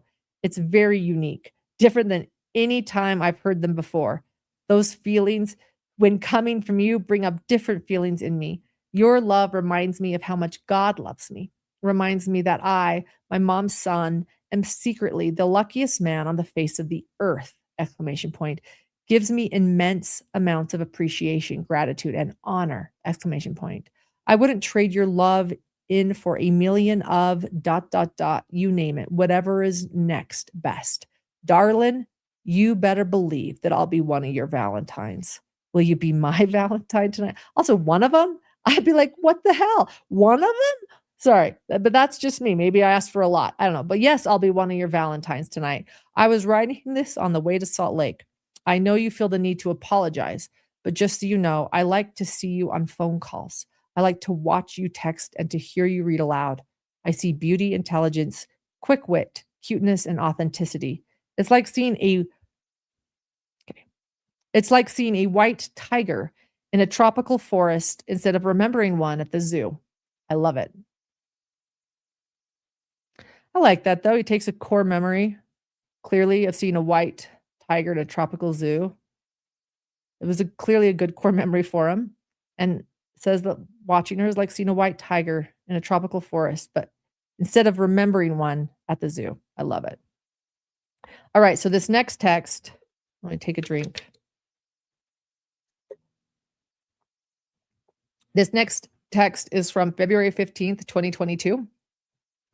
Kouri, how does Harry know my name to correlate the conversation between Dave and who I am? Haha. I mean, I know you have talked about me, but I didn't think it would be anything worth remembering. Josh. Harry owns 10 doors. We've spoken about real estate since we first met. Also, questions of who I know, where I live, what brought me to Utah, etc. Matt could probably tell I was in love with you. Then there was Sandy. He brought you up all the time. He cares about his business and about me. I am almost half of his workforce. The way I speak of you, eyes lit up, lively, proud, honestly, and deservingly praising when things are good, not speaking and looking like I have a foot and a half in the grave when they're not. He would have had to bump his head mighty hard to forget you. Kouri, wait, did you just say you're in love with me? Big difference in loving someone and being in love, that's in caps, in love with someone. Did you need to correct that? Josh, no correction. No, ma'am. I am in love with you. I hope that's okay. I can't change it. By the way, we have been talking about whether they love each other or in love with each other for like months now. But here it is. He is in love. Kouri. She's got to confirm. Like actually, in caps, in love with me? If I was divorced right now and asked you to marry me tomorrow, would you? Josh, yes. In love with Y-O-U. Of course I would. On February 19th, then, this is Josh. Hi, can I give this Keller Williams chick your info? Kouri, email only, please. KW agents are hard to work with. Their brokerage doesn't allow for them to decrease their commission, and we only want to pay 1%, but would still be totally willing to chat with her. Thank you for the energy and time you have put into this. I really appreciate you. And later that day, Kouri messaged again. Babe, I miss you. I want you today, every day, not just sexually, but physically, mentally, every day when I wake up. I do want a future together. I do want you. Figure life out together if you could just go away and you could just be here. Life would be so perfect.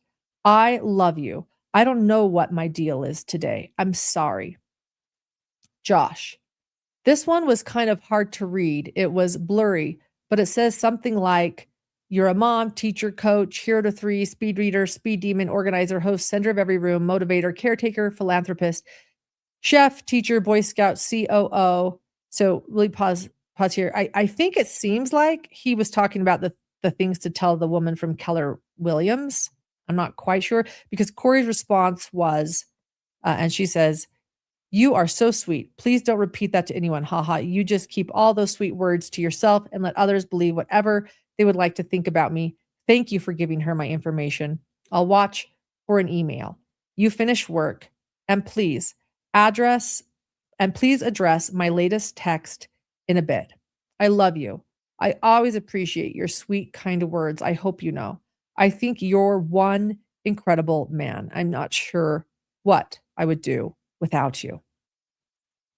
And then Josh says, "You got the title teacher twice, but the first was everywhere, but the schoolhouse to the boys, and the second was literally at the schoolhouse." And then later, Josh said, "One second, I need a drink. I need a drink, guys. We got more. We got more."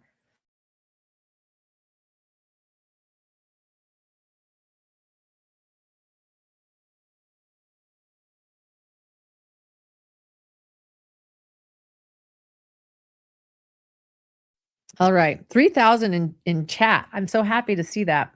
Please like this video if you can, if you like it. I mean, maybe you're hate watching, then don't. But you could still give us a like because that's still entertaining.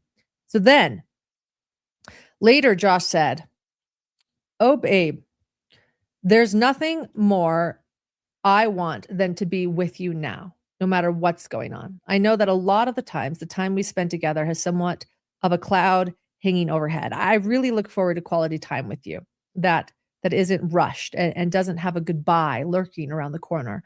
I've been in the truck running errands, or I would have texted you 10 times by now. Wish we could talk. I feel like maybe you're having a rough day in some ways. Sure would like to hold on to you, to do something to make you happier right now, to make your tomorrow better. I love you today even more than I did yesterday. Promise with my heart.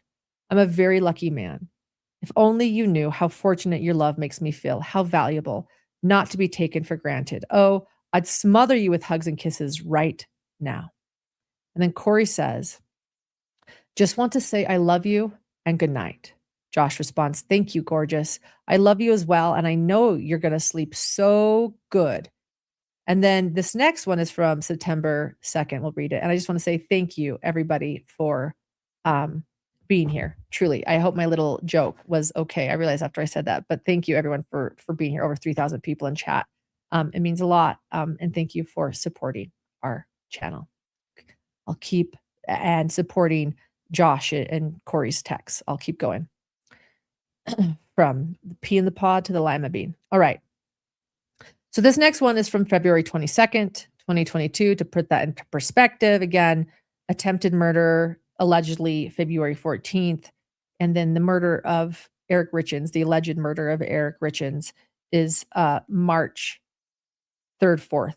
So this is February 22nd. Kouri says, "Hi, babe. I hope you had a great day. It sure was a cold one. Hopefully you dressed warm. I'm super sad I couldn't see you, but I understand work is busy sometimes. I wanted to celebrate some semi-good news with you tonight. Maybe another time. I miss you. I hope I can see you next week. If there is anything I can do for you, please let me know. Make it home, okay?" Josh says, "Yes. It was quite the chilly day. It's a shame that I have to use my fingers and I can't wear gloves. Sometimes the garages are colder than the driveways. Always want to celebrate with you. You have to tell me what happened. Before my phone died, my text was a series of questions. What time does the convoy roll out in the morning? Where will y'all stay? What is their most important good accomplishments or news of the day? Any random ideas or thoughts? Can you share something with me that my curious mind wants to know without me asking?" Kouri, I have a crazy dream. You quit your job, I divorce, and come up with millions and millions. We buy Midway, aka the Midway Mansion, and live in the guest house and rent out the huge house as a big event center, $15,000 a day, like they charge down the road. Maybe 12,000 to stay competitive. And we will just run the event center as our daily job and hang out every day. raise some kids, have a little farm. Deal? Leaving around 10 a.m., I think. First game is at 6:30 p.m., staying at my father-in-law's house down there. Ha ha. Well, Carter and Weston's would be if they didn't have any cavities at the dentist. Ashton's would be how he kicked someone's butt at practice today, I'm sure. My random thought or idea is above. Share something with you, like, what am I wearing? When should we go to California? When are we going to see each other again? Haha. Or your curious mind could just ask me. So that text, February 22nd, 2022, just days before Eric Richins' alleged murder. And she's setting out her life plan. She throws out a divorce, not a death. But then she throws out millions of dollars, right? This is her dream, millions of dollars. We know that's not coming from Josh. That would be coming, and we know it's not coming from Kouri because we've already learned about her finances. So where would the millions of dollars be coming from? Be coming from Eric. Well, she doesn't get millions of dollars if she gets a divorce. She gets a prenup. She knows that. She knows that. I'm just like trying to figure out what the jury's thinking. So if she has this dream, and she's clearly a woman that goes after her dreams. Look at her. As a child, one day I'm going to own properties in Park City, just like these rich people, but I won't be snotty. One day I'm going to do that. She's doing it. And it's not about the money to her. She's not even making money. She's not making money on the property flips. She's just like, what she's doing is proving herself to herself. Right? So now, on February 22nd, 2022, she sets another dream down. It's a life with Josh, the Midway Mansion, which she's determined to buy. No one can deter her from buying that. Not even that horrendous note, the horrendous, seller's agreement that says, like, if you buy this, you're an idiot. No one's going to stop her from buying this. And maybe it's because it's not about money. This isn't where she's going to get the money. She just wants to live in the guest house with Josh, with the paramour. And he doesn't have millions. She doesn't have millions. She throws out a divorce. But again, we know that that's not going to get her millions because of the prenup. The only way to get millions is through Eric. So in other words, she wants Eric Richins, in my opinion only. I'm walking through this with the jury. I'm reading all these texts with you. It's like I'm processing it together with you guys. She wants Eric to fund her dreams. She wants to be dependent. She wants to do this on her own. She wants this dream. She wants to be independent, doesn't want to be dependent. I don't know what I said there. And have some chickens and a farm and like really not do much all day, but just hang out. And she wants someone to fund it. There's only one person that could do that. And it also shows maybe her intentions of buying this Midway Mansion. Maybe it isn't about the money for her. Maybe she's telling us the truth there. This isn't about money to her. This is about something else. So Josh responds, wow, that's some pretty powerful daydreaming. Not sure if you're saying that you had a dream while you were asleep or if you have a dream while you're awake. A dream is just a goal without a plan, right? I guess I could just say, deal. I'm definitely digging some and all of that. Am I going to get to see the Midway Mansion in its current state? Is that what you wanted to celebrate with me?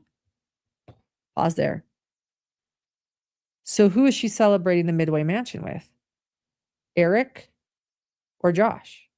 Because she told police that Eric and her were celebrating. But we kind of know now from a lot of witnesses, he never even wanted that money pit. He's really, really money conscious. We know that about Eric too. Very cautious. The last thing he'd buy. So I just think that's like that's a moment. Wanted to celebrate with me. Okay, I'll keep going. Am I going to see the Midway Mansion in its current state? Is that what you wanted to celebrate with me? Does that mean that Ashton has cavities and the others didn't kick butt? I doubt it. Nope. I don't want to know what you're wearing or not wearing. I just know that I'm not there to see it or be it, so I don't approve. Yeah, I'd like to know when you're thinking of going to California. I'll probably have one rack at noon that day and might need to reschedule. I love you. You know that? Kouri, I have been thinking that dream for weeks. Oh, so this isn't just some daydreaming, guys. She's been thinking about this dream for weeks. Not possible, but it's fun to dream. Maybe another property when timing is better. Sounds kind of amazing though, right? I would love to show you Midway. It's insane. Crazy, crazy place. Haha. And that means yes, Ashton had a cavity. Not sure on CA yet. Her title work is a mess. I'm working through it. We extended closing until the 4th, but I don't see that happening. As soon as I figure some more things out, hopefully tomorrow, I'll have a better idea. Uh-oh. Harry's not going to approve of you moving things around. What you going to do? I was just thinking of going one early morning and spending a night or two and coming back. Super quick. I know that I love you. Questionable on your love. JK, I know you love me. Why do you ask? Still toying with who loves each other the most, right? They're really insecure here in their love, or is it in love, or are you one of the Valentines or the Valentine? Josh says, I wasn't really asking as much as I was finding another way to tell you again. What were we going to celebrate today? Halloween? Christmas? New Year's? Valentine's Day the right way? One of your many acquisitions or sales? Did you already answer that question? What's going on here? Kouri, you're so cute, eh? Not that big of a deal. Really, we can chat next week about it or whenever I see you again. Josh, that's the tell me even though I didn't ask of the day. But I understand your desire to wait for a moment. I just hope that you don't forget and that the right moment comes. Also, that we're not postponing getting to know each other better. All right. I'm sure little ones are there or really close. I'll let you do your thing. You're lucky I'm not in your space right now. Couldn't beat me off of you. Good night, sweetheart. All right. So these next ones are from March 2nd, 2022, that I'm about to read. March 2nd, 2022. In other words, 2 days before Eric Richins is dead. Kouri says, all right. Kouri says, you're so cute. Not a big deal. Adam didn't come through on the funding for Midway. Matt did, though. He's going to fund it for me. I just need to put down $300K. But good news is it's really, really getting funded. That's all. Boys are almost home. I wish you were here. I want you on me. Good night, babe. Josh. Wow, that's great news. Good job, Core. I love your name, babe. Can you lean on private money for that? We'll talk about it whenever you want. Well, I'm super sad I didn't get to see you today. That I'm not your whatever you want now. Looking forward to our time. Then later, Josh said, hey, cutie. Yeah, everything is good. My body disagreed with my mind yesterday. Before I went to work, I sat down to eat that hush puppy thing, and that's all I recall until about 11 p.m. Excuse me. Call me if you get a chance today. Hope your talk with Matt went good. Kouri responds, just got a text from Matt. I just can't even believe this. I want to celebrate with you. Well, Friday, when it's officially closed and we're done, let's celebrate. Love you, love you, love you. Thank you for always being my support, shoulder, and rock. I need you all the time. Some things I just could never do without your encouragement. You have no idea how much I appreciate you. Again, is she celebrating with Josh or is she celebrating with Eric? She pretty much says that she couldn't do this without his encouragement. She needs him all the time and that he is her rock and support. Josh states, I love you too. This phone is going to be the death of me, or it's going to be the death of this phone. So I'm turning off and it's going to spend the night on my floorboard. Can't take it anymore. Have a great night. Bye. A little anticlimactic, Josh, but okay. He's having a hard time texting on his phone. Kouri needs to get him a new phone. Okay. Kouri states, I'm sorry you're having such a bad, sad day. I know you miss Panda and work isn't going as you want. To me, you're worth millions a year. I'm honored to be your friend, best friend, actually, lover, your go to. Life is going to be different. I promise. You're one hell of a patient person. I hate your hard days. I wish I could be there to turn them around for you. Can I try Friday? Give me a few days. Hang in there. Until then, please. Wow. That text, right? That text. We've known about this text, by the way. We have before today, but the jury's learning about it today. Can I try Friday? Give me a few days. Hang in there until I can, please. You're one patient person. In other words, what was Friday? Friday was the day Eric died.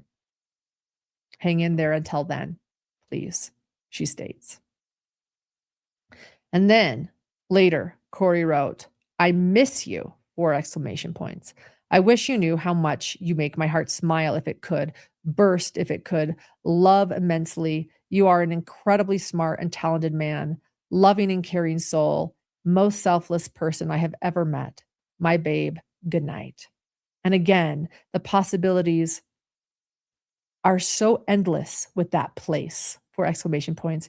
It would be a piece of cake to cover the mortgage. I would never, ever worry about that. I would love to run that as a business. How amazing. Someone's going to kill it with that. Well, he has me working on his resume tonight. And then Josh says, some honesty, but I do so with love, affection. I promise I will happily take any bit of time I get with you. But if we're going to celebrate, I want to celebrate. I don't want to keep my Mylar balloons in their packaging and scotch tape those sad flat things to the ceiling and return them that afternoon. I want to blow them up with helium and watch them fly off into the sunset, and ideally right before bedtime at sunrise as well. I don't want to keep the barcode stickers on the wine glasses or not pop the top off the bottle of champagne because you're going to be speeding without a seatbelt down a winding, already ran off the cliff there before Mountain Road in just a bit. I don't want Interstellar to consistent of 90% of our visit. So I guess Interstellar is just going to be like a bigger pockets podcast as far as we're concerned. I want to be there when the news comes in, seeing and hearing your reaction, wanting to pounce on you with hugs and kisses, confetti and the music. I want to be there when the news comes in, seeing and hearing your reaction, the intimate attention of deserving of a super sexy cutie with the booty, sweetheart, and absolute knockoff of a rock star real estate investor and amusement park owner who is willing to let me have exclusive tickets to the after hour rides, 3 exclamation points. So I actually love that text. I mean, Josh finally brought it home. After saying your phone sucks, you use that phone for a really solid text. I think that's the best of Josh right there, by the way. That, I mean, he might be a one-hit wonder record, but that was a text. Well done, Josh. So, but it was a little weird. Anyway, Josh then said, he actually, I think, realized maybe he was a little too vulnerable in that text because then he said this, kidding, babe. I 100% respect your time and schedule. And then Kouri states, I'm not mad at all. I'm not mad at you at all. Just haven't had a second to text. Give me a few. Love you. And so, yeah. So I thought that was interesting too. Josh finally brings that text home. Like that was a home run text. He gets nervous and then he's like, sorry, just kidding. And she's like, oh, I'm busy. Like he's literally saying, I don't want you to be busy anymore. And she's like, sorry, busy. I mean, this is a strange push and pull relationship, even in text form. I mean, it's weird. He's like pretty much, given his heart. I want you now. I want everything. I don't want to be patient. And she's like, busy. So just haven't had a second. So as soon as those texts were up on the screen. One second.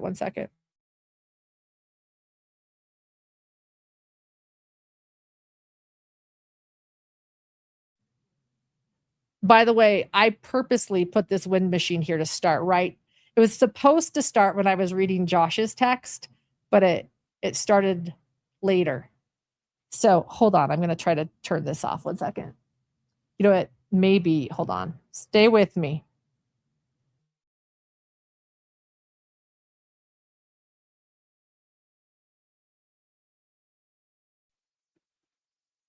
Okay. I will next time make sure the wind machine is working at the appropriate time while reading of the text. Okay. So let's just talk about this for a little bit, because as soon as those texts were on the screen, like I actually really do think that text from Josh, I do think he was really vulnerable in that text. And then like really shortly after writing, I think I sense that. So as soon as those texts were up on the screen, that's when Josh started crying. And you could tell he was really affected, like sincerely, like perhaps he hasn't read these messages in a long time. That's when the judge, I love this judge. He actually paused and gave him a minute to collect himself before moving forward with any questions. He didn't say, dude, wipe your tears and move on. Or, the judge wasn't like, are you crying, Josh? Josh, are those tears? Are those tears? The judge really respectfully said, do you want to just have a moment to stretch your legs? I actually thought that was like a really great way to give Josh space, to allow him to breathe.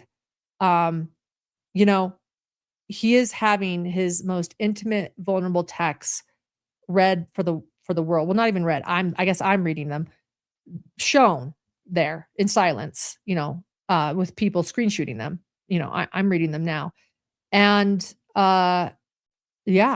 he starts crying. The judge is like, hey, stretch your legs.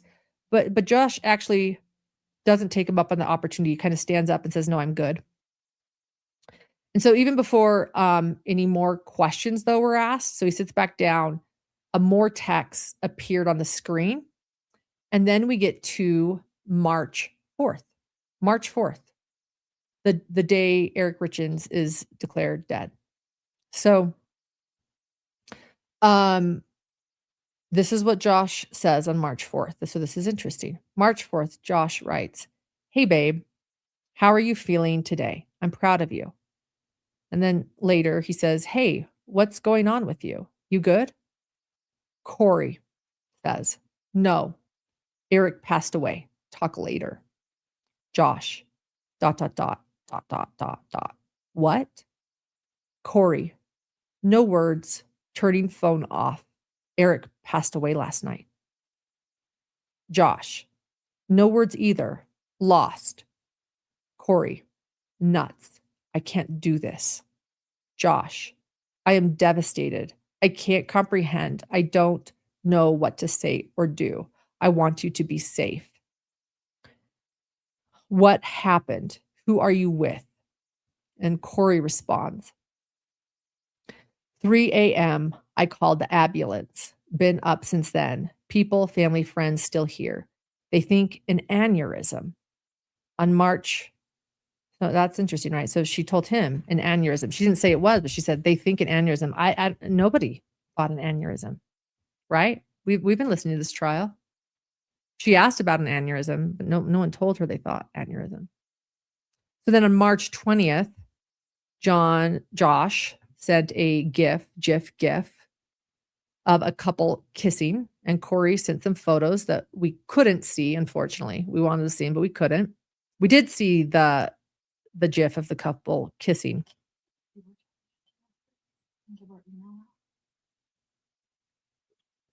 One second.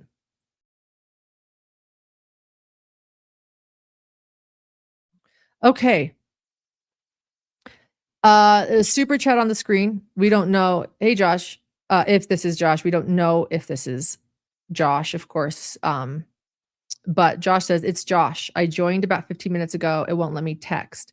Y'all are mistaken about a lot. It's okay. But if you want the truth or clarification.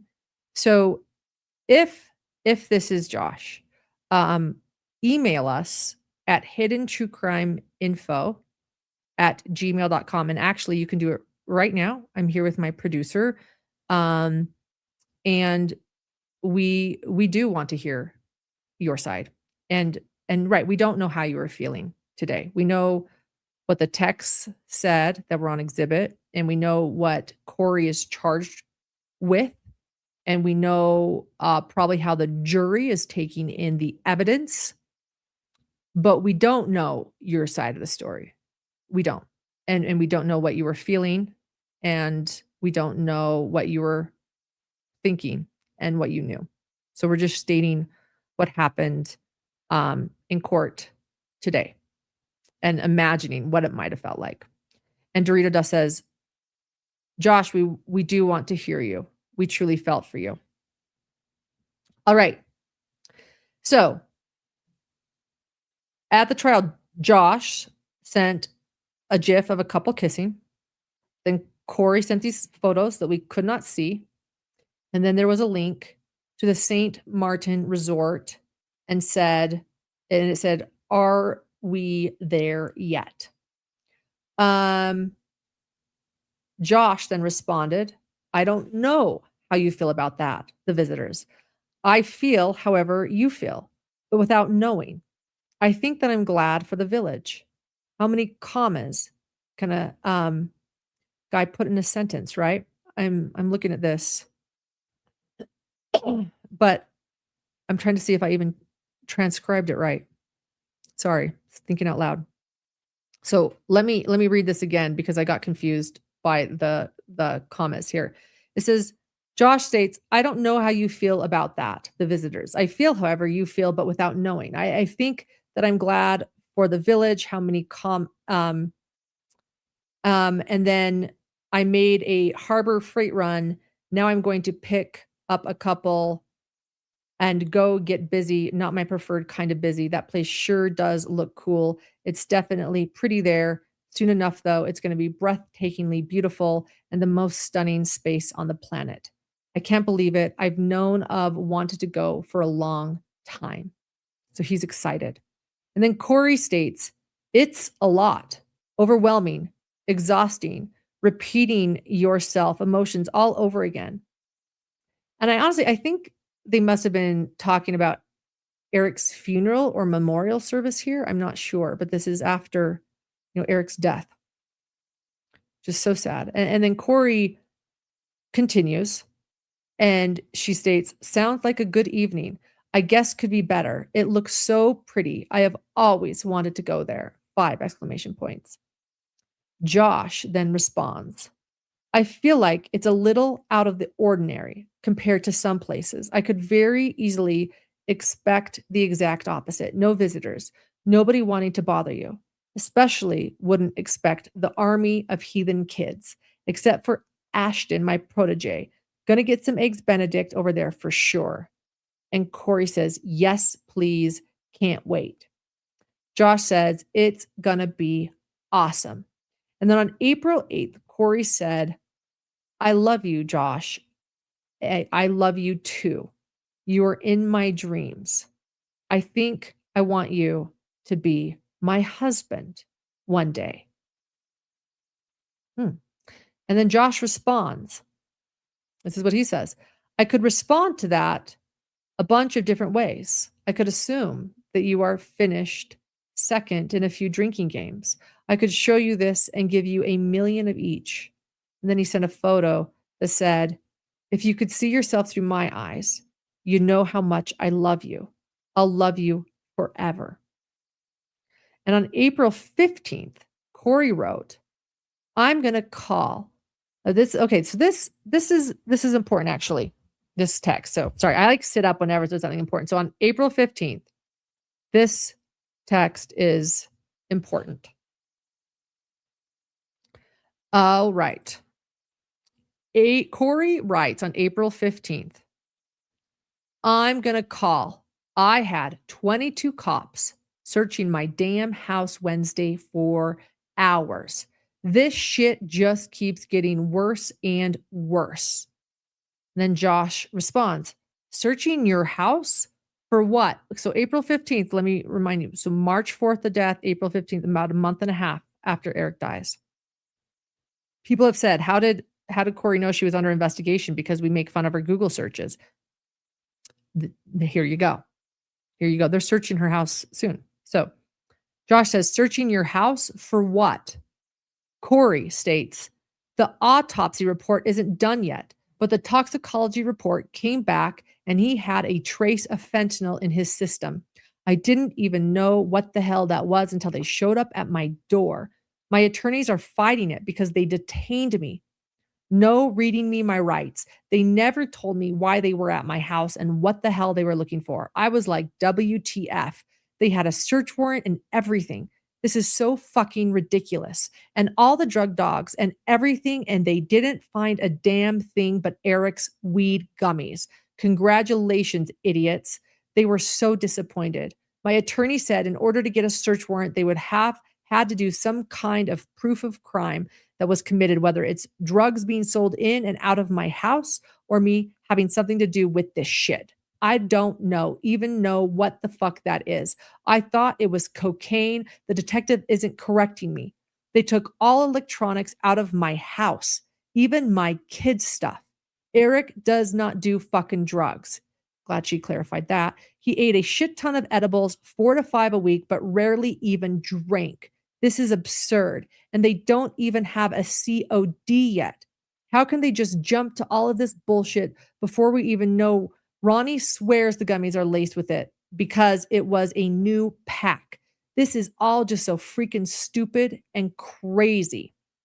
End quote. So if you guys want to know, like, how did Kouri know she was under investigation before the rest of the world did? There you go. A month and a half after Eric's death, that's happening. So then Josh responds, I have tons of questions, thoughts. I'll save them for a phone call. He's smarter than she is. And then Kouri says, okay, call you in a bit. I mean, that was a smart text, Josh. And then Kouri's over there Googling, prisons for the rich. But Josh is like, let's just now take this to a phone call because of what you just texted.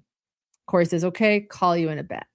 All right. So finally, after all the texts were done, Bloodworth asked Josh a question. He wanted to know if he and Kouri met up at some point after Eric's death. That's important, right? Did they meet up after Eric's death? Josh said yes. The first meeting was about 2 weeks after Eric passed. He explained that they drove up into the mountains together and just sat and talked. And for the first time, they were able to actually talk about Eric. Bloodworth asked if Kouri ever brought up killing during that conversation. Josh said they talked for a while and he had never seen her like that before. It was heavy and not the kind of conversation he was used to having with her. He described her as emotionally exhausted and wanting to steer the conversation away from herself, which he said was typical. She rarely liked to talk about her own feelings.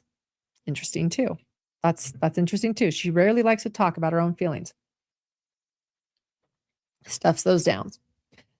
You are as sane or as sick as the secrets you keep. If you don't tell your story tells you. All right.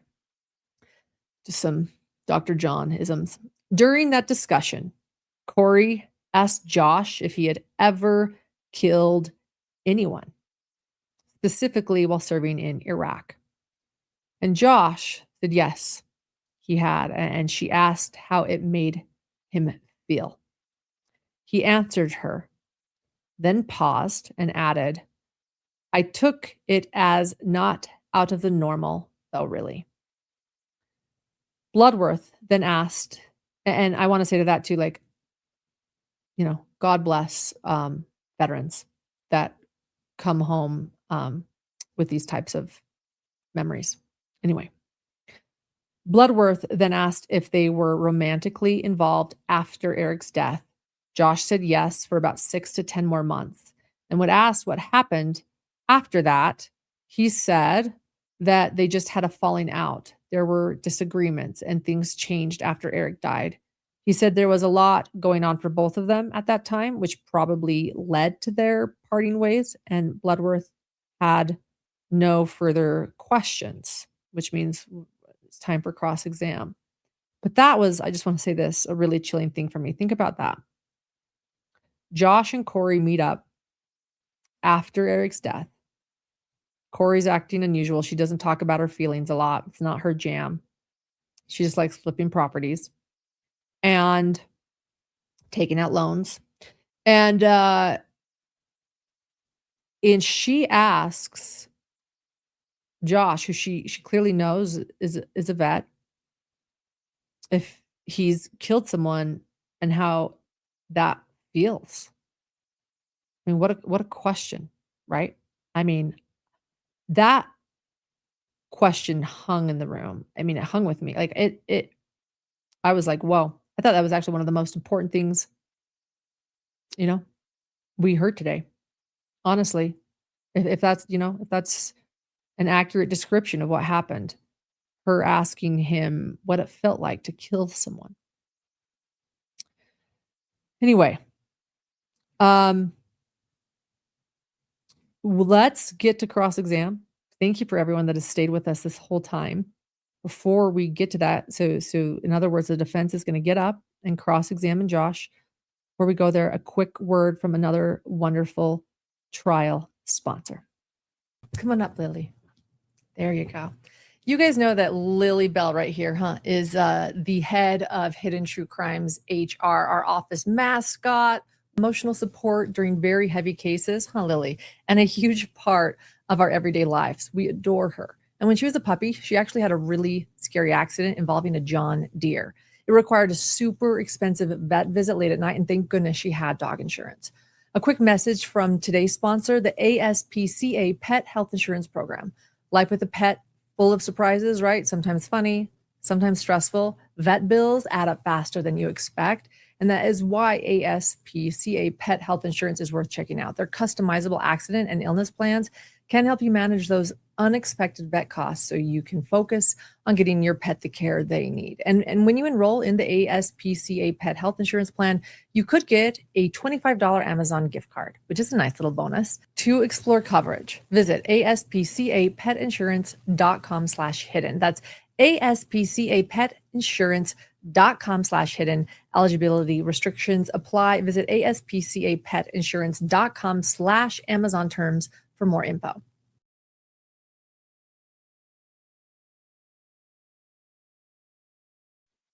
All right. Yes, if Josh is still here, please send us an email, will you, please? hiddentruecrimeinfo@gmail.com. We're on it. I do believe also, Josh, your brother was here earlier and shared some things too. We did not talk to him further. We'd love to talk to you. All right. Wendy Lewis was up for cross. So Wendy Lewis on the defense is going to cross-examine Josh. And Josh confirms that he and Kouri met in South Carolina when Kouri was hired to help him with a house, okay? A house that she was flipping.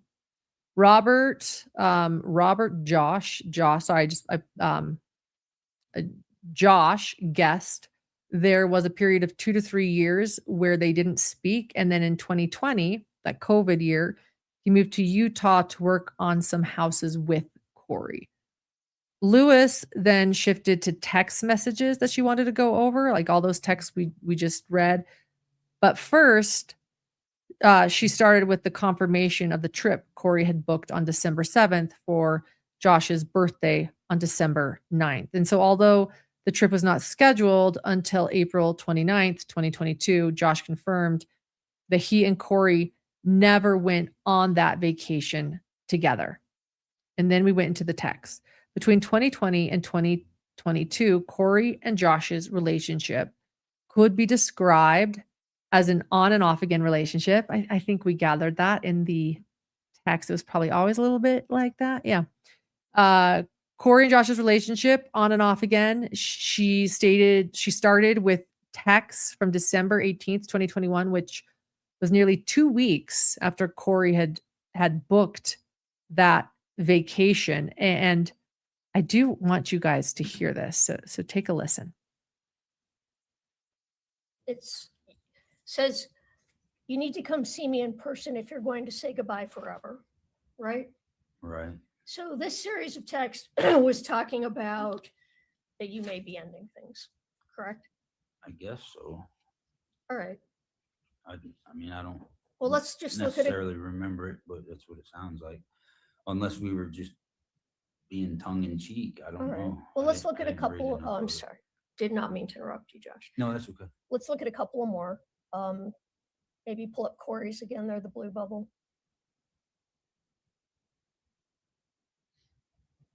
And she says that she's not mad, but you did promise to say goodbye in person. Okay. It's not what I want to do, but it's not fair. Yeah, I'm tracking now. Okay. That sounds like adios to me. So it was late 21 after the vacation was purchased that there was a discussion about ending the relationship. Fair? Appears that way. Okay. But you didn't end it then. I mean, I don't know, maybe you did briefly, but if you did, you got back together, right? Or you resumed. I know you were never together, but you resumed your relationship. Yes. Okay. Let's look at text State Exhibit 218D that's been admitted. And Katie, could you just get to the... All right. So Mr. Grossman, this was about, well, first it was about a television show called Dope Sick, right? We talked about that on your direct while you and Mr. Bloodworth talked about that. Mhm. Mr. Grossman, my apologies. We need words, yes or no. Okay. I can't see it. Can you zoom in a little bit for me, Go ahead. please? While Katie's doing that, and you take a look, Okay. yes, she's starting a new TV show, Dope Sick, correct? Correct. All right. And she's asking you questions about if you have taken drugs, right? Yes. And you kind of go back and forth. Yes. And at one point, she tells you, and Katie will pull up the text, you can see it, that she has a whole cabinet full of all sorts of prescriptions, but it's not her thing, correct? Correct. And then can you get the painful one? And then she also tells you, we'll pull up the text, that when she had her last child, that she had a bunch of pain pills and they were still in the cupboard. She just hadn't even taken them, correct? Yes. Okay. But you guys talk back and forth about drug use, and is it fair to say, and it's just a yes or no question, that you have on and off used illicit drugs? Fair? Fair. All right. Okay, let's move to State Exhibit 227D. And pull that up so Mr. Grossman can see the date.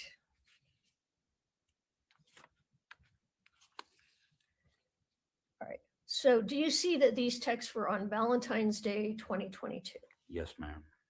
And you said you recognized them as texts between you and Kouri. But do you recall specifically anything about that day, that Valentine's Day 2022? I've tried to remember. I don't even know where we were, what we did that day. I don't think it was able to be extracted, or because I figured my GPS would have been able to clue me in, but I don't Okay. know. So you don't even though the texts say you met up, you don't even remember if you met up?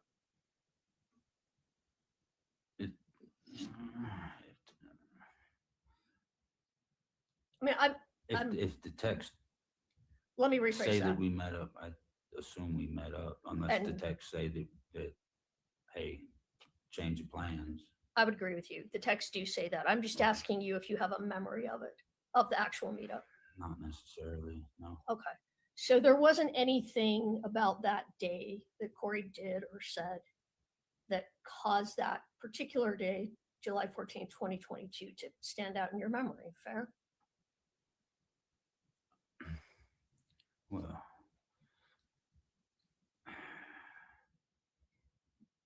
no, I can't remember where we were, and that's not a, That's fair. you know, It's a while ago. Okay. and it's not that nothing memorable occurred that day. I just don't remember, man. Okay. That's fair. Let's look at State's Exhibit 229.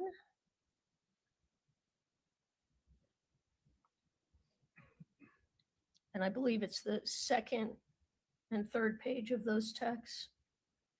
So this is the next day, July 15th, 2022. And you maybe blow that up for Mr. Grossman.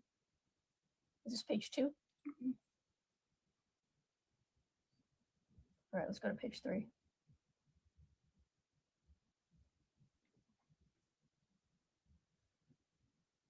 Yes, if we could blow those up.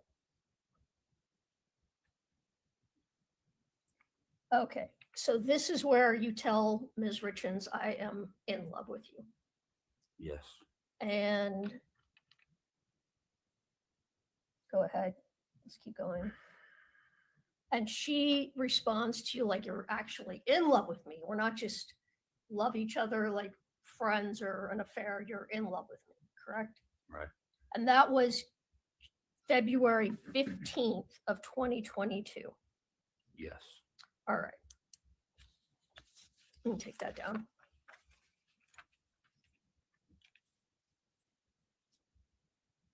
Okay, I want to move to March of 2022.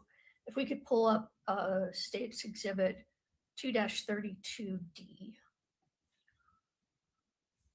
I think it's page 3. And Kouri's text there. I can't see unless you blow it up.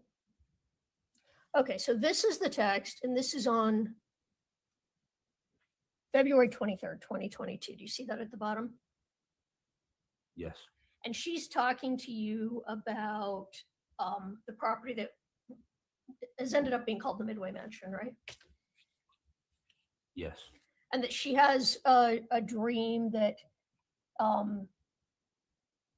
you could, and actually I think she describes it in the text before. You can go to that.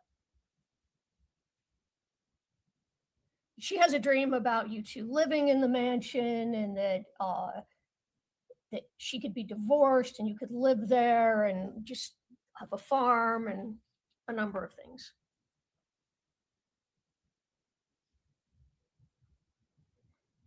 Yes. Okay. And then if we can go back to the other one. But then she tells you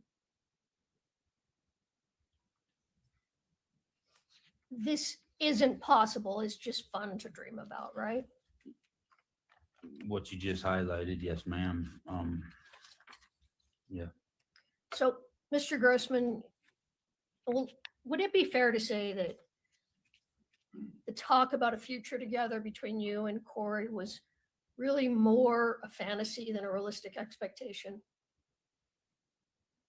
My opinion? You want my opinion on it? Sure. I'd say, yeah. Yeah. More of something that maybe I thought I wanted, but didn't necessarily, like I couldn't picture it in the future, you know? I don't know if that answers your question. It does answer my question.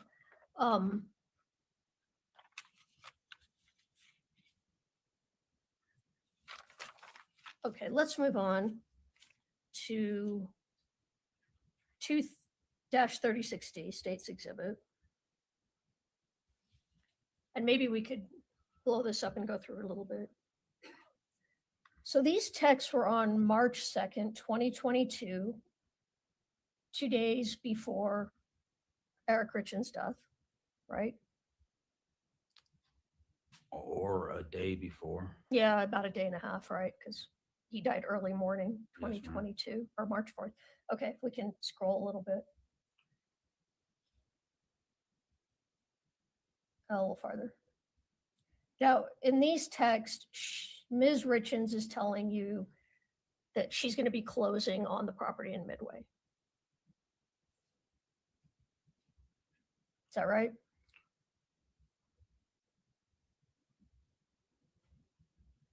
I don't know. I'm gonna have to see that bottom one. Yes, Okay. And this is the biggest deal that she's closed on, correct? correct. Is it fair to say she was very excited about this property? Yes, And she says that she wants to get together with you on Friday to celebrate this closing, right? right.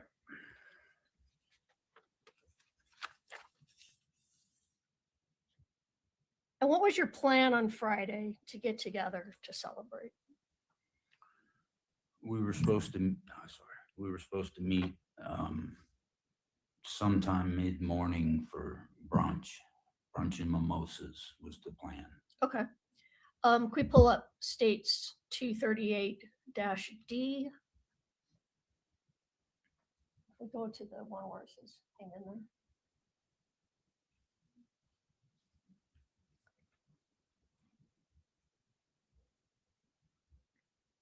Just a minute, she'll pull up the text and. Well, you can't see on the screen. Okay, here we go. So this is again March 2nd, 2022 in the evening, right? Yes, And Kouri implies that you're sad or having a difficult day, correct? yes. Do you remember why you were sad? If you don't, that's fine, but if you do, I don't, mm-mm. okay, No, ma'am. that's fine. And she tells you to just give her a few days and hang in there until Friday, correct? Yes, Well, let me ask you this. When she told you to hang in there till Friday, was that because she was planning on meeting you for brunch on Friday? Do you know why? Hold on. Are you referring to the Friday or to the last question? Your Honor, the question that essentially asked what Kouri Richins was thinking by Friday. I can rephrase it. It's Please fine. do. Sustain. Thank you. Okay. Why was she telling you to hang in there till Friday? What was going to happen on Friday? all up. Same thing. Sustained as a speculation as to why Ms. Richins was waiting. The question regarding what he recalls was going to happen on Friday is permissible. If you'd answer that. The only thing I knew about Friday was brunch and mimosas.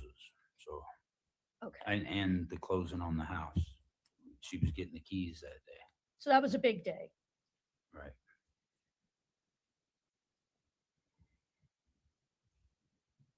Did she ever tell you that you were going to be together on Friday permanently?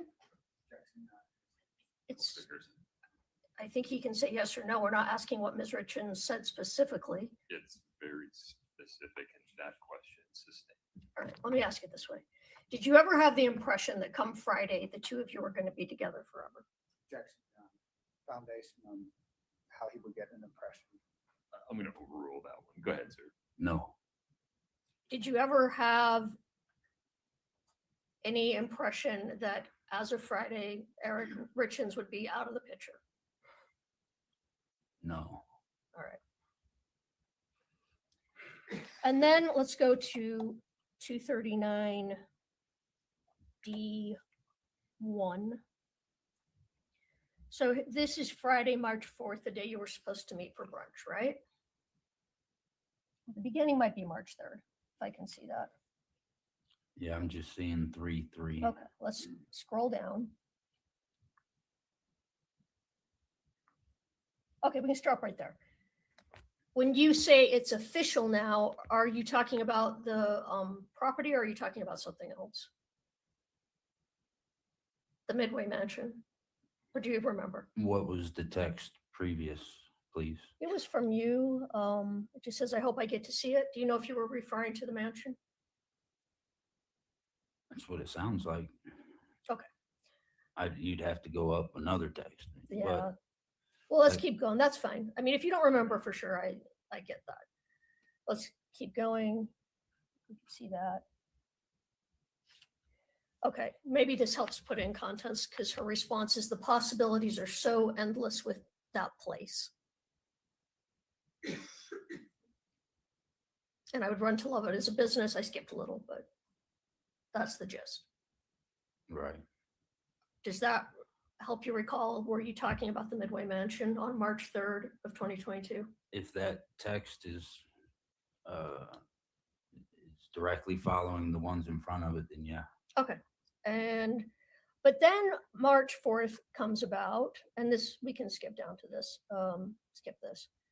And you two are supposed to meet for brunch, correct? Yes. But Kouri doesn't show up, Right. and you text her to see what's happening Yes. and why she isn't there. Yes. It's not like her to not show up. It's not like her to be a minute late. Okay. And that's when you find out that Eric Richins had passed away that early morning. So I thought it was my recollection when she says brunch, I'm thinking 10 o'clock sharp, right? Okay. And I thought that I texted her because I could just sense, I could feel something was wrong because she was late. I hadn't heard anything from her. So I texted her, is everything okay? And she responded, that's when she told me.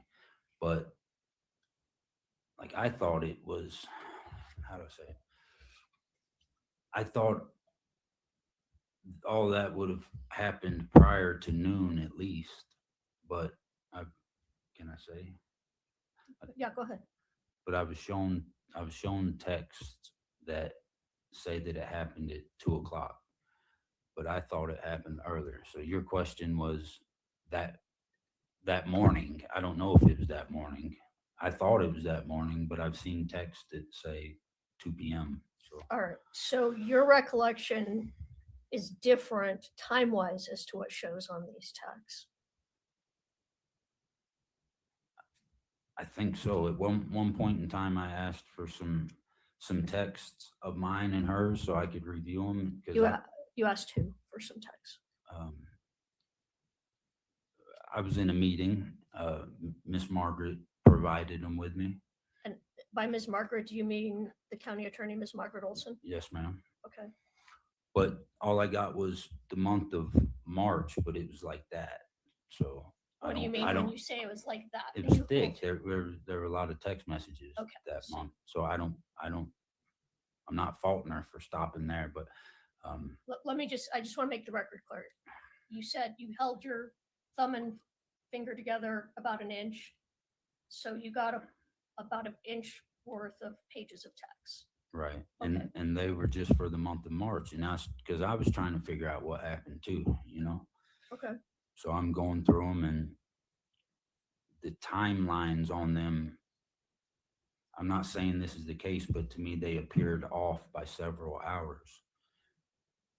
Like my text, something that I thought I sent at 11 a.m. would be 4 p.m. or whatever the case was. And then I don't know if that was corrected, if I was doing bad math because of the time zones so I don't know. Time-wise, I don't know. Some of it doesn't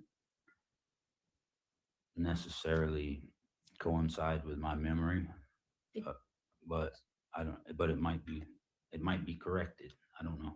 When you say it might be corrected, what are you talking about? Just that, like that one text, for instance, because I remember very clearly where I was at, which direction I was facing when I was told that he had passed. And I just remember it not being as late as what it says on the screen. I don't know. Maybe I'm completely off, but that's my memory of it. So you had wondered if what the time is on these texts is incorrect. Right. All right. By several hours. And you noticed this in a lot of texts? Or just these ones this day? No, I think it was consistent amongst everything I looked at. You What know, was I- consistent, that the time was off? That everything was just pushed forward. You know better than I do. I don't know what they call the time difference. You got a +8 and all this Yes, nonsense. the I don't know. meridian So time. I turned to Alex because he's our phone guy. But yes, I do know what you're referring to. That sometimes on the phone is 7 or 8 hours ahead of when it actually happened, right? right. Is that what you were referring to? Yes. So you were just wondering why the times didn't seem to comport. Right. Okay. All right, that's fair. But let me ask you this. Was it March 4th that you found out that Mr. Richins had passed? March 4th of Yes. 2022. Yes. Yes.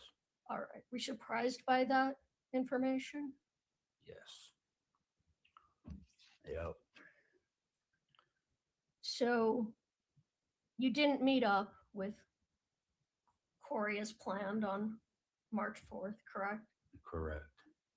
And you didn't see Kouri for a couple of weeks, approximately, give or take. Yeah, I would guess 10 days to 2 weeks, something like that. Okay. I'm going to come back to that in just a moment, but can we quickly look at State's Exhibit 253D? Where, you know which one I'm looking for? Since you read my mind, Katie.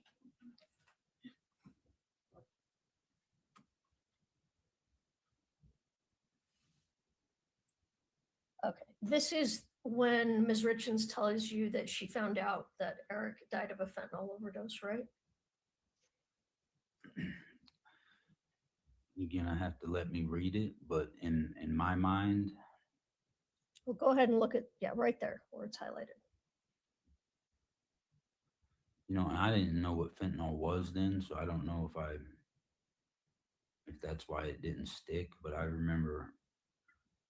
I mean, I can go through and read all this if you want me to. No, I just want to know if this is the text where she told you. I mean, you don't have to know what a It's- fentanyl is. Is this the text? It's written right there. All Yes, right. ma'am. I just wanted you to confirm for the jury what the date of that text was. 4/15. April 15th of 2022. Yes. All right. Now let's go on to when you met with Ms. Richins a couple of weeks later and you drove up into the Uintas. You with me? Yes. Yes. All sorry. right. And you just testified about a conversation that you had with her at that time, Yes. right? And you told, well, let me back up. You were interviewed by, I don't know if it was by the prosecution or by their investigator in about the spring of 2023 about this case. Is that right? It was warm outside. I don't remember. Was it shortly after Kouri was arrested? I think, yeah. Okay. And that's when you told them about this conversation, right? No. When did you tell them about the conversation? Let me ask this question. You're the one that told them about this conversation. That information came from you, correct? Yes. Why did you tell them about this conversation?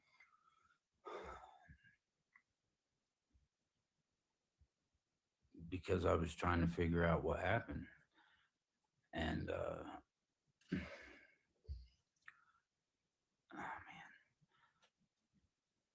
So never for a moment did I have a clue, a hint, not a fleeting thought that Hey guys. something intentionally might have happened to him, right? Right. Let alone from her. So, you know, I think we'd gone a year without speaking at that point, and I don't know if I turned on the truck radio and heard she wrote a book and wasn't surprised, but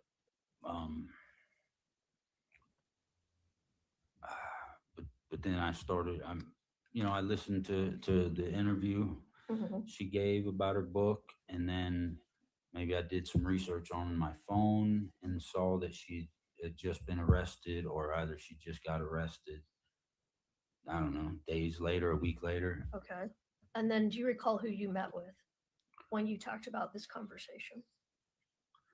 After I found that out, I was overwhelmed with, Hmm. you know, guilt, sorrow, over my wrongdoings, infidelity. And, Okay. and that's when I called. I was trying to get a hold of Eric's sister to tell her, I don't think she was home. I spoke with her husband instead. Um, Told him what I told him, and he told me, I forget the guy's name, but he said, I think there's somebody that would like to talk to you. And it was the Richins family private investigator. I think I called him immediately after I hung up, spoke with him. I don't recall the ins and outs of the conversation, but he told me that Kouri had done it, that she was guilty. He couldn't tell me why, but she, and that changed everything for me. I was blown away. And then I'm like,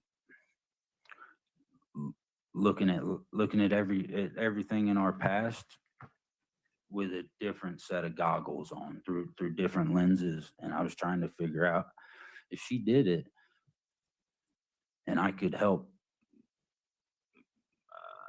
that's what I was going to do. And that's Okay, so sometime after that. It wasn't the first time I met with the investigator. I think it was the second time or something. It dawned on me, oh man, what about that one time she asked me this? What about the time she said that? Okay, so let me just stop you just for a minute so I can ask a couple of questions. So Investigator Gabler, the family's detective, just told you she's definitely guilty. I don't know if he used the word definitely, but said that. She did it. Right. All right. So then you started thinking back with 2020 hindsight about conversations, Right. which led you to think of the conversation in the Uentas. Fair? Yes. All right. Today, sitting here, when you think back on that conversation, does that conversation seem like it was a strange conversation to you? Man, I can't tell one way from the other anymore. I've been confused for years, This conversation was about more than just what you did in Iraq, right? Yeah. This conversation, was it about just life and death in general? Yeah. It's about that. It was about lots of things. It was about the boys. It was about shooting a bow. It was about God. It was about supernatural stuff. And at the time you were having the conversation, did it seem like a strange conversation back at the time it happened? At the time it happened, her and I just experienced supernatural things. So no, there was nothing that was surprising at that. The talk was not surprising. So it was in context with things that were going on and that you were talking about at that time. Yeah. Yeah. Do you know why you were talking about bow hunting? Why was that part of this? It seems a little different than the rest of the conversation. She was talking about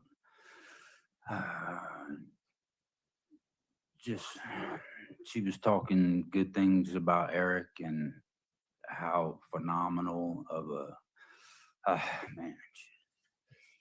And I don't know. And she mentioned it, how good her boys were, or I can't remember. One of them can, one of them can't at that time. Bow hunt?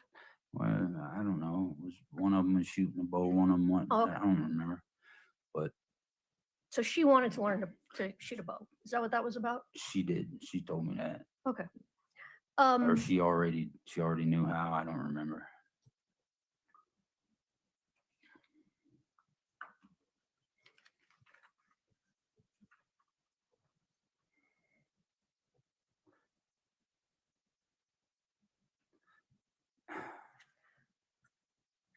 When you and Kouri were together,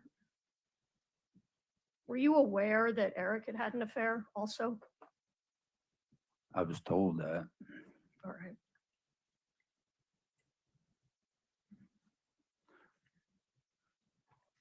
You'd mentioned during direct that you did work for Kouri here in Utah and that sometimes she would just pay you in lump sums. Do you recall that? Yes, Do you recall a lump sum she paid you in the amount of $25,000 after Eric died? I remember that lump sum. My timeline's pretty foggy though. Okay, I feel like it was after he passed, yes. okay. Hey, everyone. Okay. We went a little bit longer. We actually had some other clips from the I had some other clips from the cross ready, but we're gonna skip those. We did it all at once. So thanks. Yeah, I did. I got off the phone with Josh Grossman. We did talk to him. Yes. This is what he wants to say right now. Some things are off record. This is what he wants people to know. He was not sad on the stand today about a loss of a relationship with Kouri. This wasn't a sadness for being brokenhearted today. He says that he was sad on the stand for 3 little boys. And yes, Josh has been released. He was sad on the stand for 3 little boys who lost their father, and he is very, very sad for the Richins family and their loss, and he is sad for the situation that Kouri is in. There you go. That's what I want to do. And he also is trying to join the chat to share with many of you things. He has hit subscribe and it hasn't worked. So I recommended that he unsubscribe and subscribe again. If any of you have had this issue before, it's such a bummer to hear that on our channel that that someone isn't able to talk. But I assume some of you have maybe had this experience before. So if you have any tips for him, he's trying to chat, but was only able to send super chats. So if you guys know, I told him to try unsubscribing and subscribing again, then waiting 5 minutes. But that is what he wanted. That's all he wanted to share. Today is why he was emotional on the stand. So I appreciate it, So thank you, Josh. All right. For that info.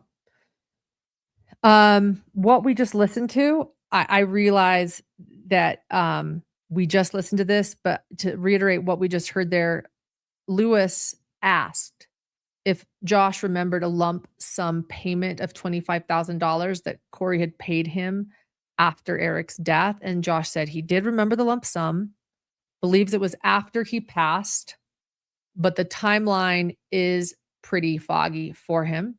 And then Wendy Lewis asked if Josh was aware that Kouri had received money from life insurance. Josh said yes, and that Kouri had texted him one time and seemed surprised that she had gotten it. It's interesting. And then Lewis asked if it would be fair to say that Kouri was protective of Eric and his reputation, and Josh said yes. So painting the picture that Kouri loved Eric and was protective of Eric.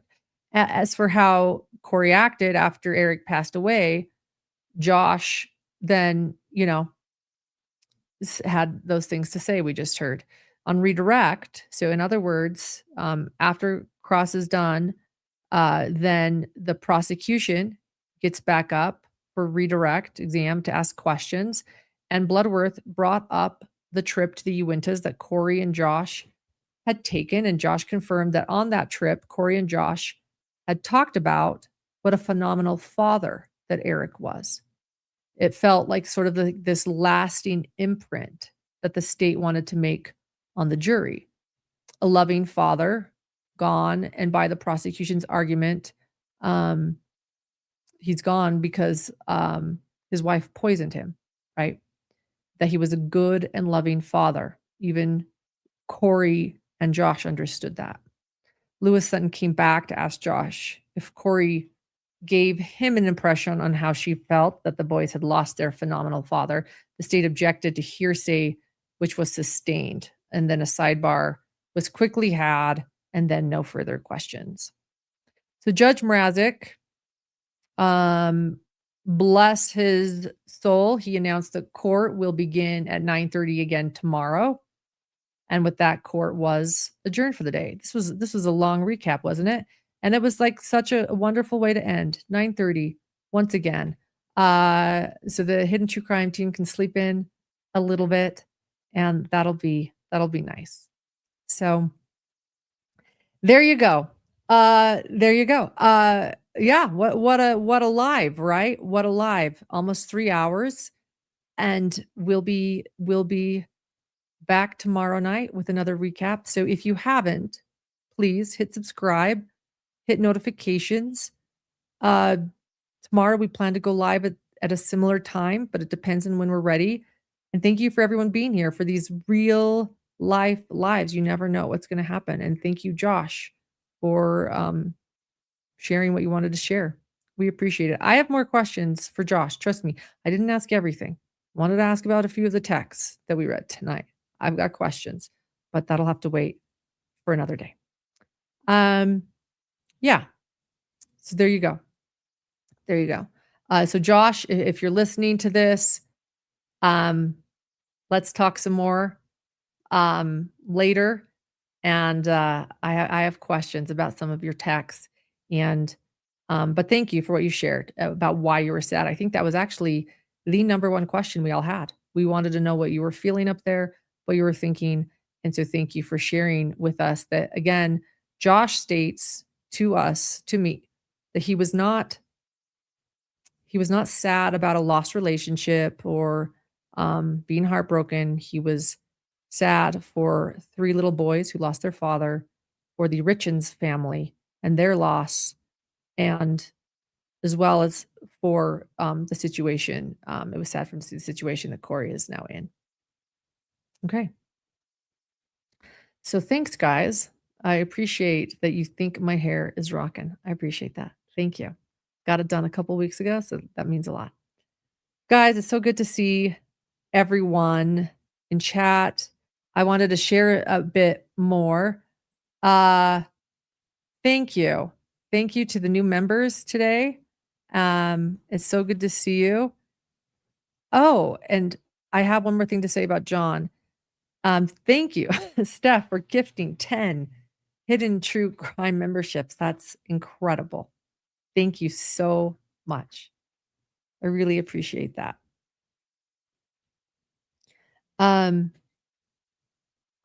Robert, thank you.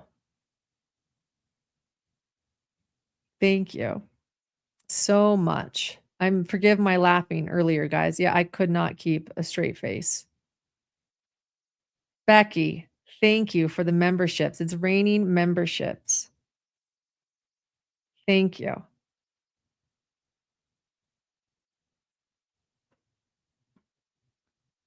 Thank you so much. You guys, I love looking here and seeing.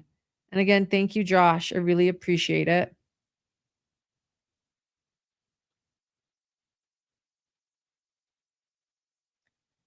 Thank you. I agree. It was a very eerie hearing all of this on the 4th anniversary of Eric's death. It was. Thinking of the Richins family as well. Thank you. A couple things. This is what I wanted to say. This is what I wanted to say. Would Dr. Babe have anything to say on this? Yes, we are working on that. Honestly, the struggle is there's so much happening day in and day out. We're just waiting for that right time. But for those that want to know John's initial thoughts, we have done a really great episode on this years ago. When Kouri was first arrested, John gave his thoughts, and it's not something that a lot of people have actually seen. If we can share that, let's see, I saw it earlier today. I started listening to it again and I was like, this is great. This is something that should be revisited. So yeah. And we're going to have John on soon. He's preparing.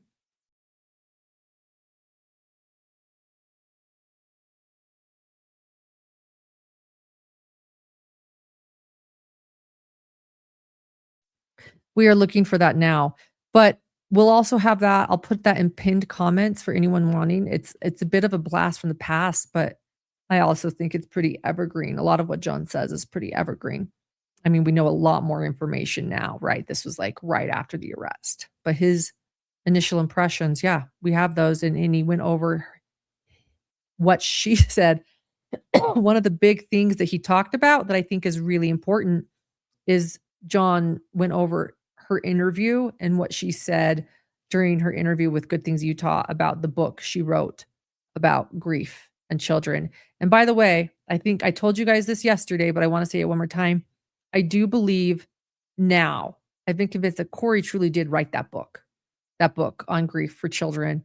And we also heard that Kouri doesn't really like to talk about her feelings a lot. I sort of make fun of the book as being very actually kind of distant and disconnected, despite it being about grief. And we're learning that Kouri was actually kind of that way. She didn't do feelings well.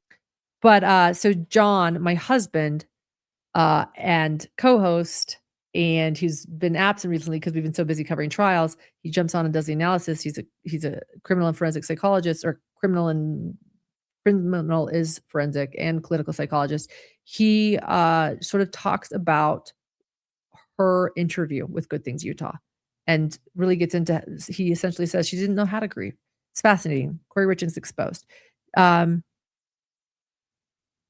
So let's see. Did we put that in? There we go. Thank you for putting that in. We'll put that in a pinned comment as well, because so many people are asking. That can tide you over until John comes back, because we have a lot more to talk to him about. I want to know what he thinks about her reactions today. We now know what Josh claims he was feeling. I'd be very curious what he thinks Kouri might have been feeling on the stand. Who knows? All right, everyone. Okay. Have a good evening. We're going to sign off. Our longest stream yet, but we had a lot to catch up on. Thank you for being patient with me. And then one last thing. People are pointing out how Wendy Lewis, she's always saying fair. That's fair, which is actually something I say too a lot. Fair. I also say correct a lot. You guys point that out too. Correct and fair. I think maybe they're learning about how much they say correct, and maybe they're shifting to fair. I don't know. Are we going to need a fair counter soon? It's all the same. Samesies. All right. But we'll see if they go back to correct or they do more fairs tomorrow. We'll see. All right. See you guys. Bye-bye.